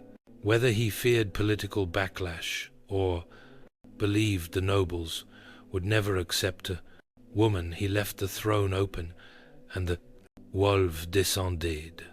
Her brothers, particularly Urus and Shapar, scrambled to fill the vacuum. Some claimed Kaidu had whispered a name on his deathbed. Others insisted they had always been the rightful heirs. What followed wasn't just a succession debate. It was a power struggle laced with betrayal, rivalry, and violence. Khutulun didn't stand idle. Though she may not have been formally recognized as the Khan's successor, she wielded more influence than most of her male relatives combined. Her support or opposition could make or break a claim. Soldiers still followed her. Local leaders still respected her. Many believed she should rule, and there are reports, fragmentaria and debated, that Khutulun attempted to claim leadership in the immediate aftermath of Kaidu's death. If true, this would have made her one of the few women in Mongol history to vie openly for power at the Tring-Zero's canal level. But the odds were against her. The steppes, traditions, were not ready to accept a female Khan, no matter how capable she was. The same commanders who had once praised her in battle now turned to her. Brothers, fearing the political instability that might come from breaking patriarchal norms, Khutulun's opposition grew louder. Her options grew fewer. In the end, Shapar seized power, backed by influential nobles and opportunists. Khutulun was sidelined, but not entirely erased. She continued to hold command in her own territory and remained a feared presence. Still, the reins of the Khanate slipped through her fingers. It was a bitter turn. The woman who had fought beside her father for decades was denied the chance to lead in his place. But Khutulun didn't disappear. She watched, she advised, and she waited, for even in defeat, she was never diminished. As the dust settled from Kaidu's death, and the succession battles cooled, Khutulun found herself in a strange position, still powerful, still feared, but increasingly isolated. Her brother, Shapar, now held formal control of the Kate, though his rule was tenuous at best. He lacked Kaidu's charisma, Khutulun's military brilliance, and the loyalty of many tribal leaders. The political landscape had become unstable. Alliances shifted quickly. The Mongol Empire, once united by Genghis Khan's iron will, had splintered into competing factions, each led by Kheens more concerned with self-preservation than unity. Khutulun remained at the edge of this chaos. She still commanded warriors loyal to her. She still advised in military matters, but the open road to leadership had closed. Her position was now more symbolic, an icon of what could have been. And then, just as quietly as she had emerged decades earlier, Khutulun vanished from the record. She died in 1306, her exact cause of death unknown. No chronicles detail her final battle, or whether she died in war or peace. There were no grand funerals recorded, no epics composed at the time, just a sudden silence. Some speculate she was assassinated by political enemies. Others believe she died of illness. A few wonder if she caused exile, retreating into obscurity once it became clear that her time had passed. But the lack of details does not erase the weight of her legacy. Khutulun had lived her life by her own code, fierce, loyal, and unbending. She had outwrestled every man who tried to conquer her. She had ridden into battle not as decoration but as a general. She had earned her father's trust and nearly ruled in his place. In a world dominated by men, she stood as an equal and often their superior. No husband had ever defeated her. No enemy had ever conquered her. And even in death, she remained unconquered in memory. While her brothers' names faded into the footnotes of Mongol history, Khutulun became legend. Her name would live on in the tales told around fires, in the whispers of traveling merchants, and eventually in the pages of history, books written centuries later. She may have died quietly, but nothing about her life had ever been quiet. Khutulun's physical presence may have disappeared in 1306, but her legend refused to die. For centuries, her story traveled not through formal chronicles, but by word of mouth, carried by nomads. Across the steppes, by traders on the Silk Road, and by foreign visitors, both fascinated and confused by the memory of a woman who had wrestled her way into history. One of the earliest outsiders to mention her was Marco Polo, the Venetian traveler who visited the Mongol court in the late 13th century. He spoke of a warrior princess who could ride into enemy ranks and seize a man as easily as a hawk snatches a chicken. Though his accounts are often colored with exaggeration, Polo's portrayal helped enshrine Khutulun in the Western imagination, not just as a curiosity, but as a marvel. Later, chroniclers like Rashid Alin included her in their histories, focusing more on her martial abilities and her unusual vow of wrestling for marriage. While these accounts differ in detail, they all agree on the essentials. Khutulun was a woman of extraordinary strength, intelligence, and autonomy in a world that rarely allowed such traits to flourish in women. And then came the Griesensign transformation from legend to symbol. Centuries after her death, Khutulun's story was reimagined in various forms.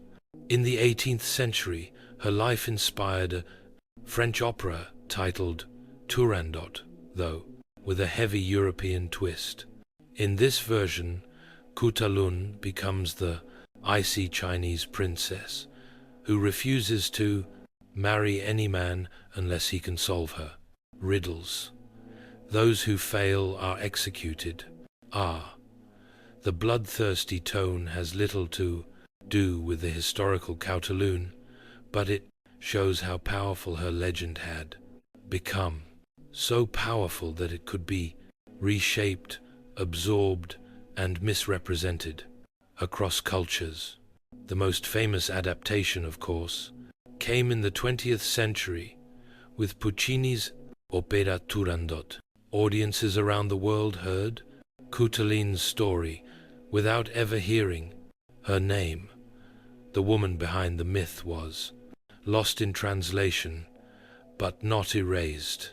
Today, historians and feminist scholars have worked to reclaim her truth from the fog of fiction. In Mongolia and Central Asia, Khutulun is celebrated as a national hero, a symbol of female strength and resistance. Statues have been raised in her honor. Her name lives on in popular retellings, both academic and poetic, because long after empires fall, stories endure, and hers still thunders like hooves across the steppe, in a world still grappling with the limits placed on women, on who they're allowed to be, what they're permitted to achieve. Khutulun's story resonates more than ever. She wasn't a queen tucked away in a palace, nor a passive figurehead, married off for diplomacy. She was a general, a wrestler, a tactician, and a daughter who might have become a ruler. Her life remains a fierce rebuttal to war, the idea that women in history were always silent, always obedient, always sidelined. Khutulun wasn't. Across Central Asia, today, Khutulun's name is spoken with pride. In Mongolia, she is hailed as a tepaltu, symbol of female power, a true descendant of Genghis Khan, who proved that strength and femininity were never mutually exclusive. In wrestling circles, her name is evoked with reverence. Some even consider her the spiritual mother of Burke, Mongolian wrestling itself. Women who take up arms or challenge tradition are often compared to her. She has become a cultural shorthand for fearless defiance. Modern scholars and authors have also begun restoring her story to its rightful place. While earlier generations remembered her through warped Western lenses, romanticized, exoticized, or misrepresented, contemporary historians are sifting through the layers, reclaiming the true Khutulun, not a fairy tale princess, but a real human being who demanded to live on her terms. She's inspired children's books, documentaries, and academic thesis. Her legacy has also seeped into pop culture, appearing in shows like Marco Polo, where she's portrayed as a fierce warrior, unafraid to speak her mind or challenge tradition. Though dramatized, these portrayals at least reintroduce her to modern audiences, inviting them to dig deeper. Her story is also part of a broader effort to rewrite the historical narrative to make space for the voices long ignored or misrepresented.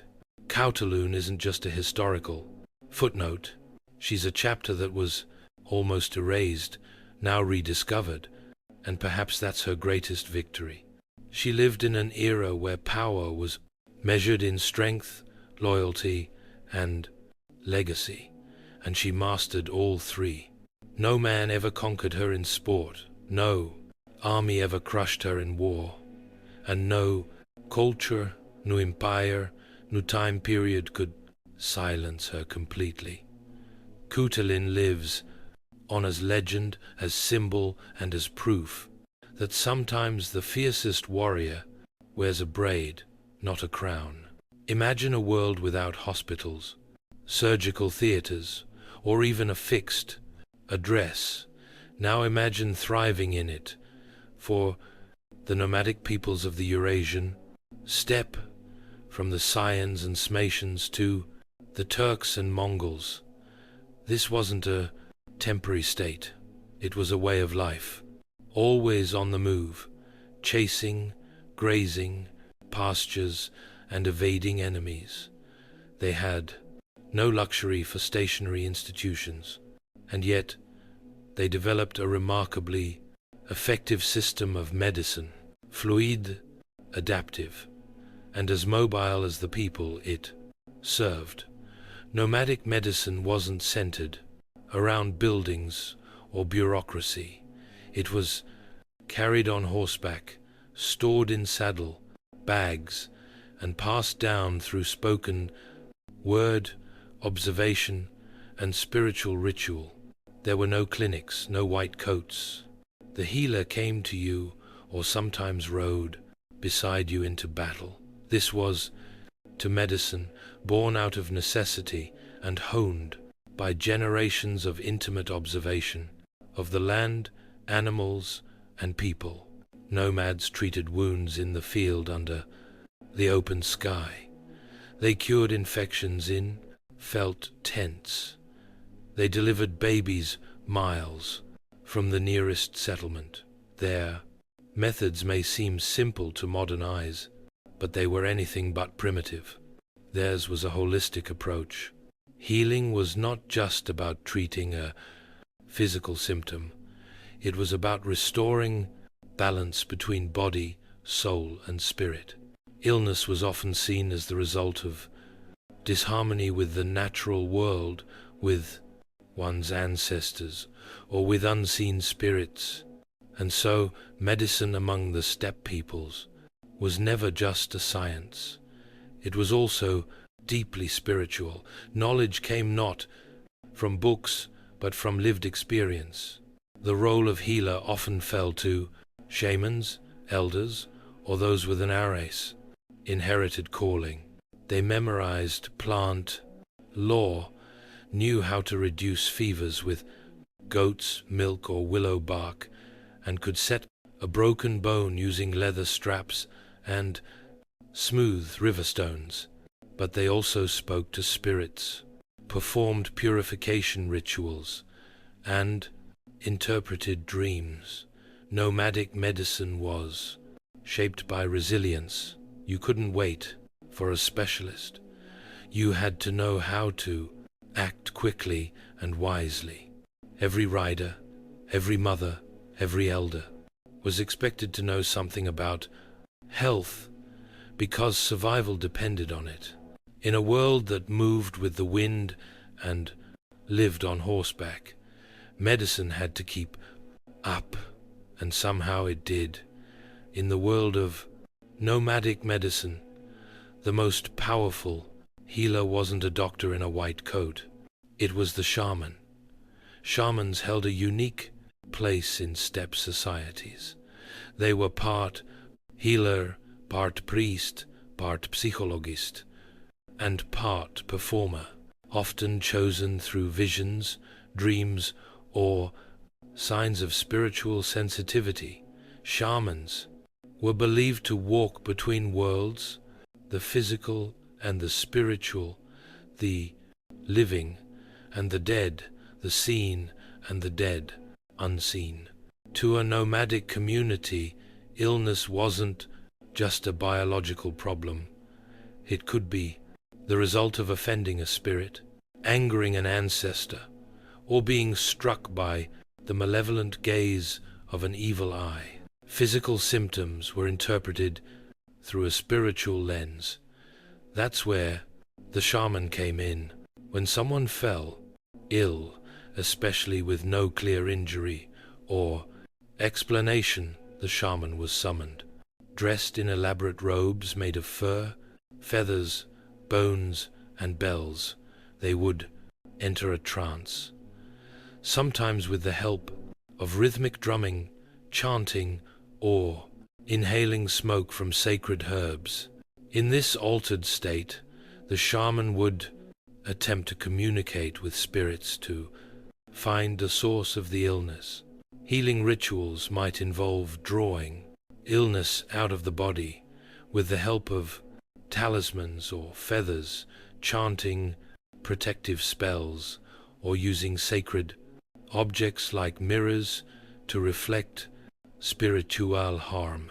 Some rituals required sacrifices of animals, milk, or incense to appease the spirit world. But shamans weren't only spiritual mediators, they were also practical healers. Many had a deep understanding of medicinal herbs, midwifery, and emergency care. They could dress wounds, reduce fevers, and treat common ailments. What made them unique was that they saw the body and soul as one, never separated. Interestingly, shamans often served multiple communities across the steppe. Their fame spread not through social media, but through oral tradition. A powerful healer might be summoned from hundreds of miles away to perform a cure. Gender roles varied. In some cultures, shamans were predominantly male. In others, especially among Turkic and Siberian nomads, female shamans were equally respected. Some were even gender fluid, seen as spiritually powerful because they existed outside conventional roles. In times of illness, it was the shaman's tent that offered both comfort and confrontation, a place where healing meant facing not only your pain, but the spirits behind it.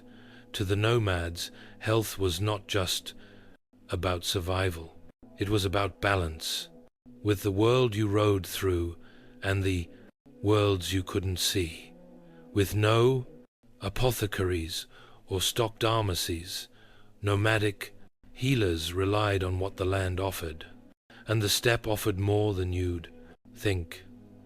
The vast grasslands of Central Asia, Siberia, and the Caucasus weren't just grazing territory for horses and sheep.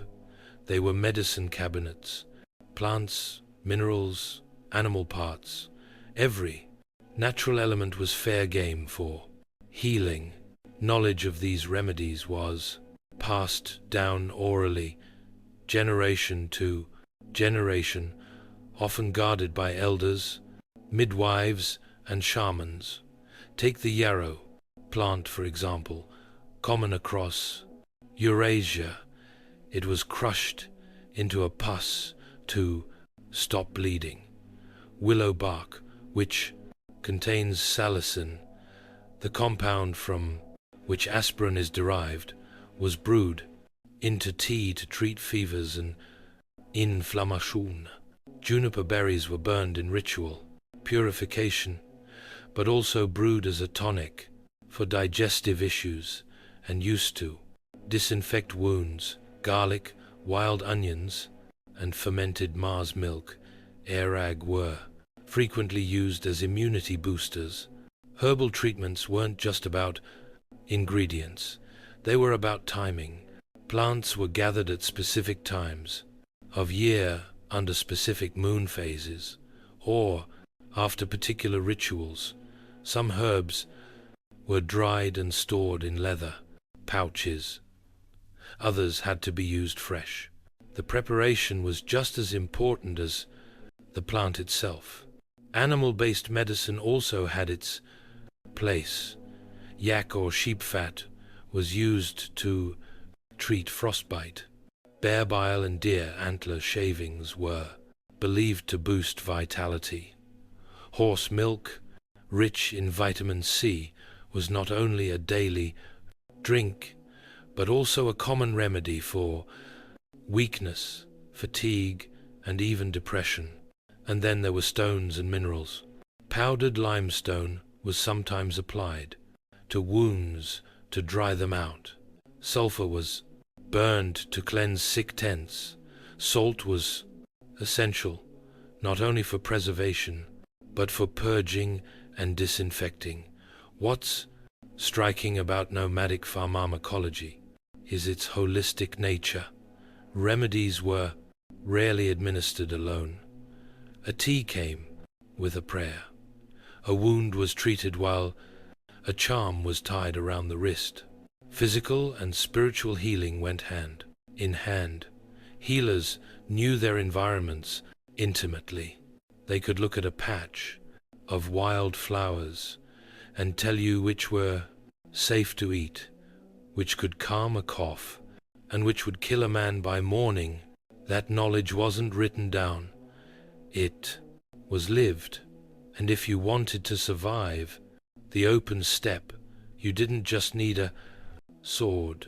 You needed someone who could tell roots from poison. Nomadic life wasn't just about tending livestock or hearing across open plains. It was a life of war, raids, and physical hardship.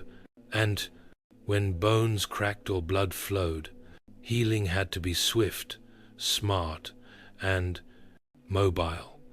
Battlefield medicine was a vital skill among nomads, especially for warrior cultures like the Sayans, Huns, Turks, and Mongols.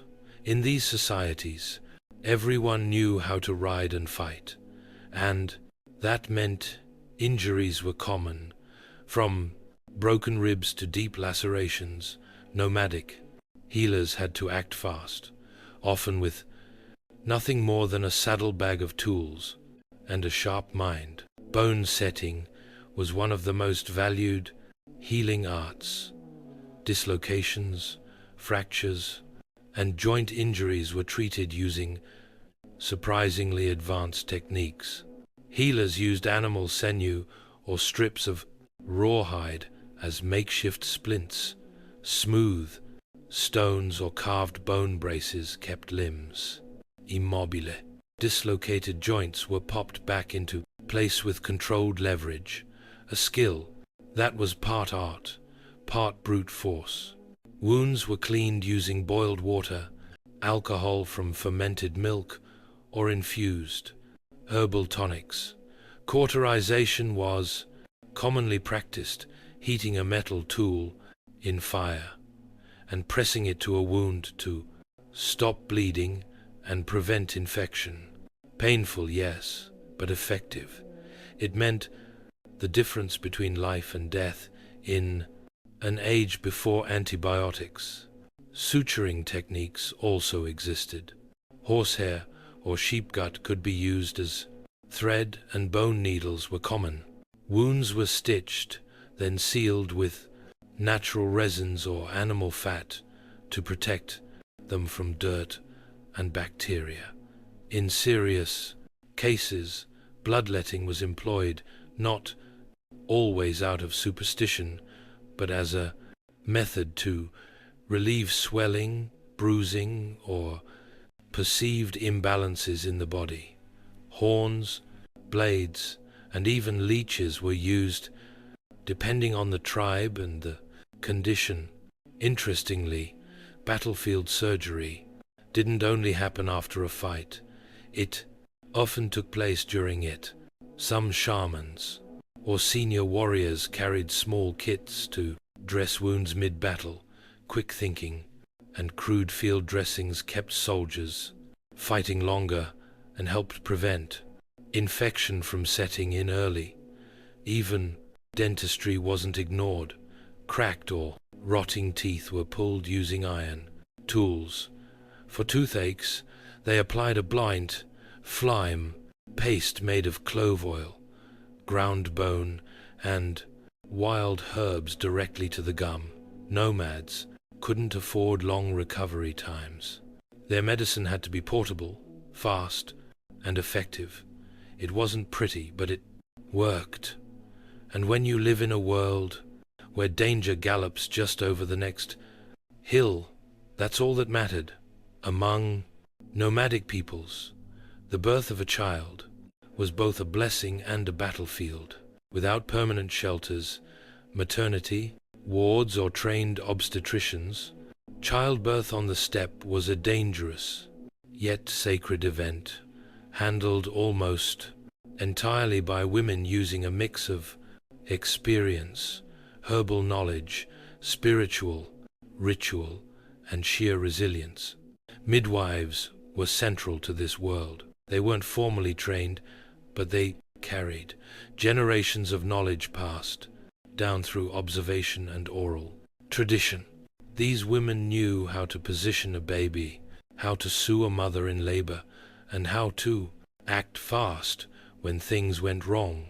Births typically happened inside jers or yurts, the felt-covered tents of the steppe, which could be made warm, clean, and private.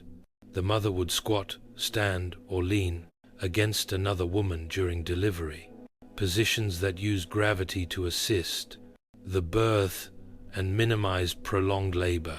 The midwife monitored the baby's position, adjusted the mother's breathing, and massaged her abdomen to encourage contractions. Pain management came through both herbal remedies and ritual. A tea made of valerian root or wild poppy might be, used to calm the mother's nerves. Juniper smoke was often burned to cleanse the space and drive away malevolent spirits. The presence of charms, amulets, and whispered blessings helped create a sense of protection. If complications arose, breech birth, hemorrhaging, retained placenta, the midwife had limited options, but a lifetime of practiced intuition. Herbs, like shepherd's purse or yarrow, were used to control bleeding. Pressure, techniques, and warm compresses were applied to help reposition the fetus. In rare cases, forced delivery by hand might be attempted, a dangerous move, but sometimes the only choice. Once the baby was born, horse milk or warm sheep's milk was often the first nourishment, especially if the mother was weak. The umbilical cord was cut with a sterilized knife or flint, then tied with a string soaked in alcohol or brine. The baby was swaddled in felt and anointed with protective symbols, sometimes soot or oils placed on the forehead or chest. Infant mortality was high, but when both mother and child survived, it was cause for major celebration. The newborn was not just a child, it was the future of the clan, another rider for the endless steppe, and for nomads, that meant everything. Not all illnesses came from wounds or weather. Sometimes the body broke without explanation. A man would grow weak despite eating well. A child would stop speaking.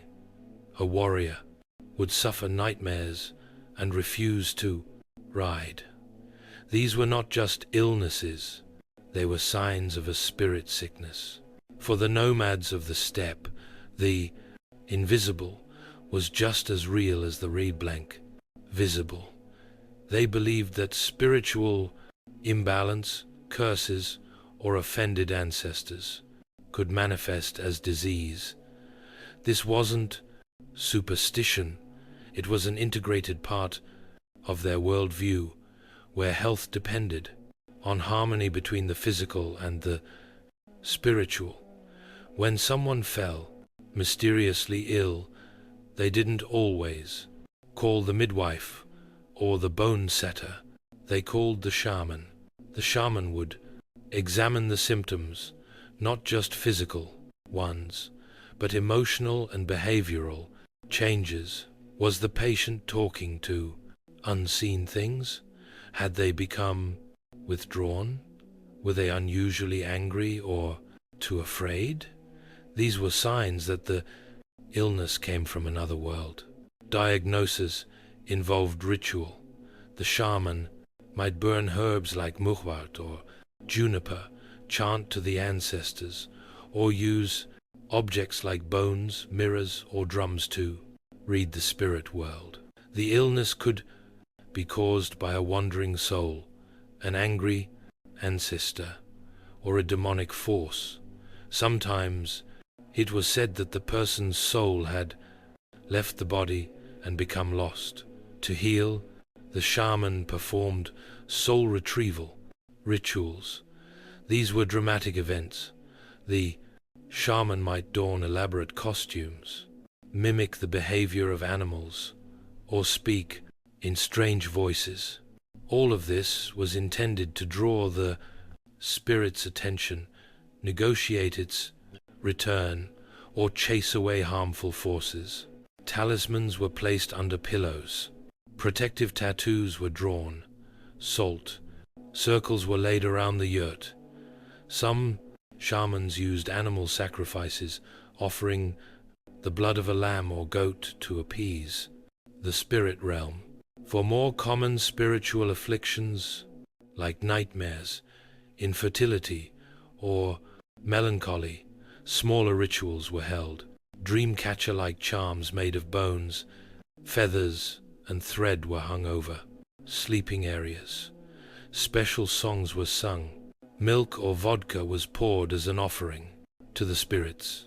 What modern medicine might call trauma, depression, or psychosis, nomadic societies treated through story, ritual, and deep communal care.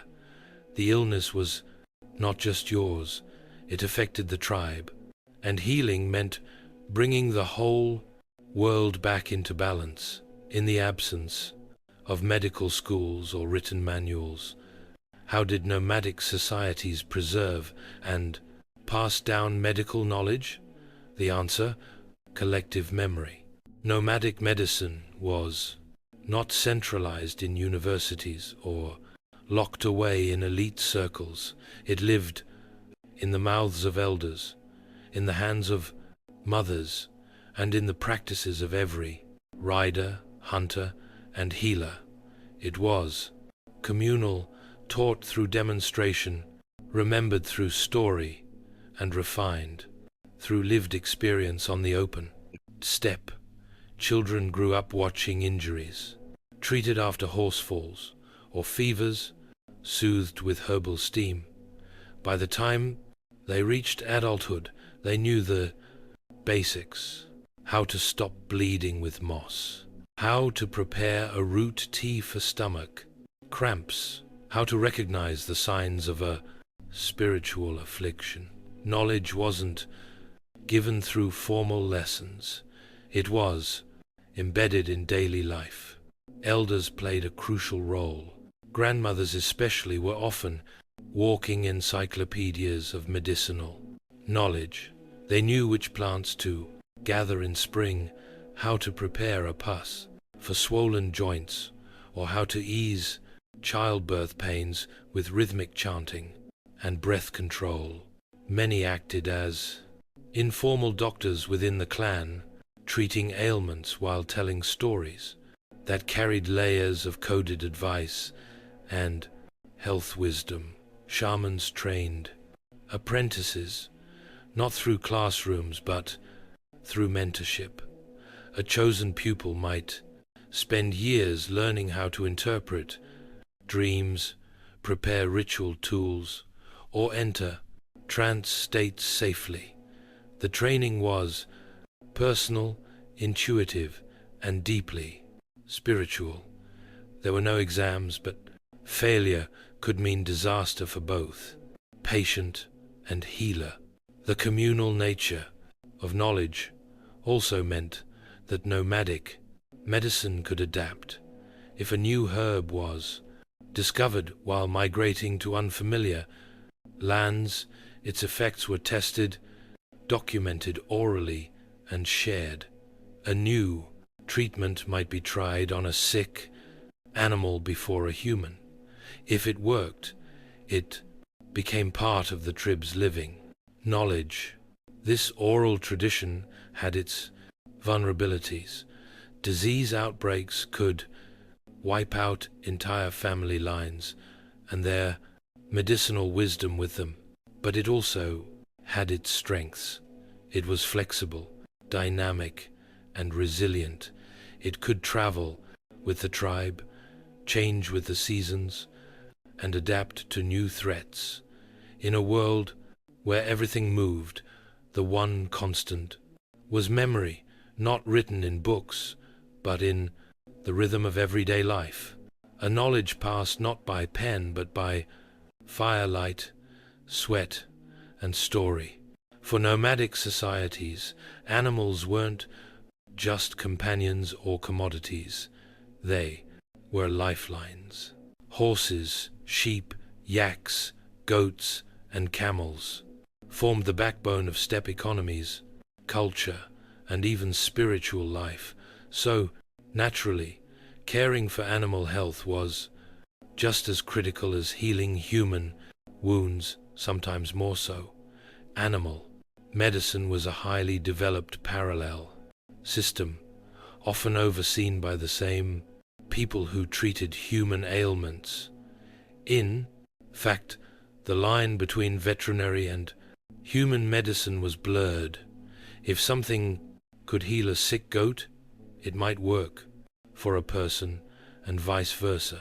The bond between rider and horse especially shaped a deep understanding of physiology, trauma, and recovery. Common illnesses like hoof rot, skin infections, respiratory issues, or parasites were treated with herbal mixtures, picases, and smoke. Burned juniper and wormwood smoke wasn't just used for humans. It was also waved over stables to disinfect the air and repel pests. Fleas and ticks were driven off with crushed garlic rubbed into the animal's fur or skin. For deeper infections or open wounds, healers might use heated metal to cerize, just like with humans. Horse fat or sheep tallow was applied to wounds to prevent cracking and promote healing, especially in winter.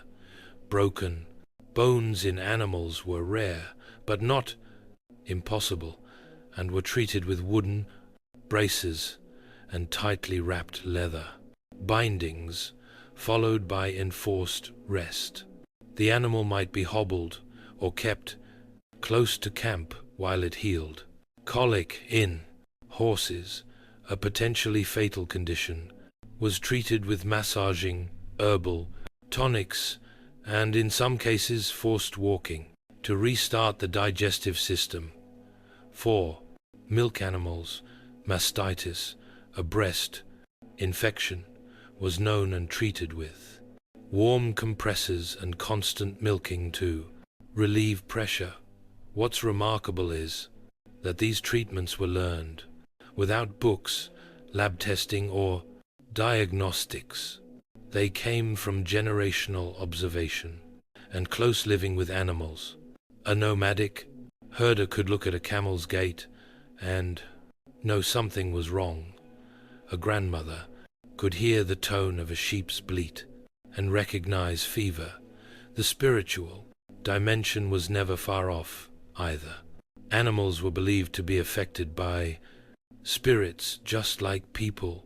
A shaman might bless a sick horse or perform a quitin cleansing ritual for a herd stricken with illness, because if the animals died, the people didn't just lose wealth. They lost movement, milk, meat, and mobility. Healing the herd meant healing the heart of nomadic life. Though modern hospitals, pharmaceuticals, and globalized healthcare have changed the way we view medicine, the legacy of nomadic healing still lingers, quietly, resilient, often overlooked, but remarkably enduring. Many of the remedies once carried in leather pouches and whispered in windswept tents have found validation in modern science. Willow bark is now recognized as the natural precursor to aspirin. Juniper smoke is understood to have antimicrobial property. Technique like bone setting, herbal picases, and warm compresses continue to be used around the world, some unchanged for centuries. But more than the remedies themselves, it's the philosophy behind nomadic medicine that still speaks to us today. Step healing was built on adaptability. It didn't rely on sterile labs or climate controlides. It relied on being observant, inventive, and grounded in nature. It wasn't about cure so much as balance, restoring harmony between the body, the community, the spirit world, and the past land. This mindset is returning in a world increasingly overwhelmed by synthetic quick fixes and impersonal health systems. There's a growing hunger for holistic medicine, for plant-based treatments, and for respectful integration of traditional knowledge. What was once dismissed as Superstition is now being re-evaluated as a body of experiential wisdom, tested, adapted, and preserved through the sheer necessity of survival. In Mongolia and across Central Asia, nomadic medicine is still practiced. Healers still prepare teas from wild herbs, still perform shamanic rituals, still teach children the signs of a sick animal or the first symptom of frostbite. Even among modernized populations, remnants of this tradition persist, woven into cultural identity, like thread through felt. Of course, not all step medicine was safe or effective. Some rituals were based on belief rather than biology, but the human insight, the awareness of emotional health, the power of communal care, the role of nature in healing remains timeless. Nomadic medicine teaches us that healing doesn't have to be high-tech to be profound. It shows that care can exist in a tent, on a mountain, in the middle of nowhere. That a healer doesn't need a degree to be wise. That health is as much about connection to people, to place, to purpose, as it is about biology. And in that lesson, the step still speaks.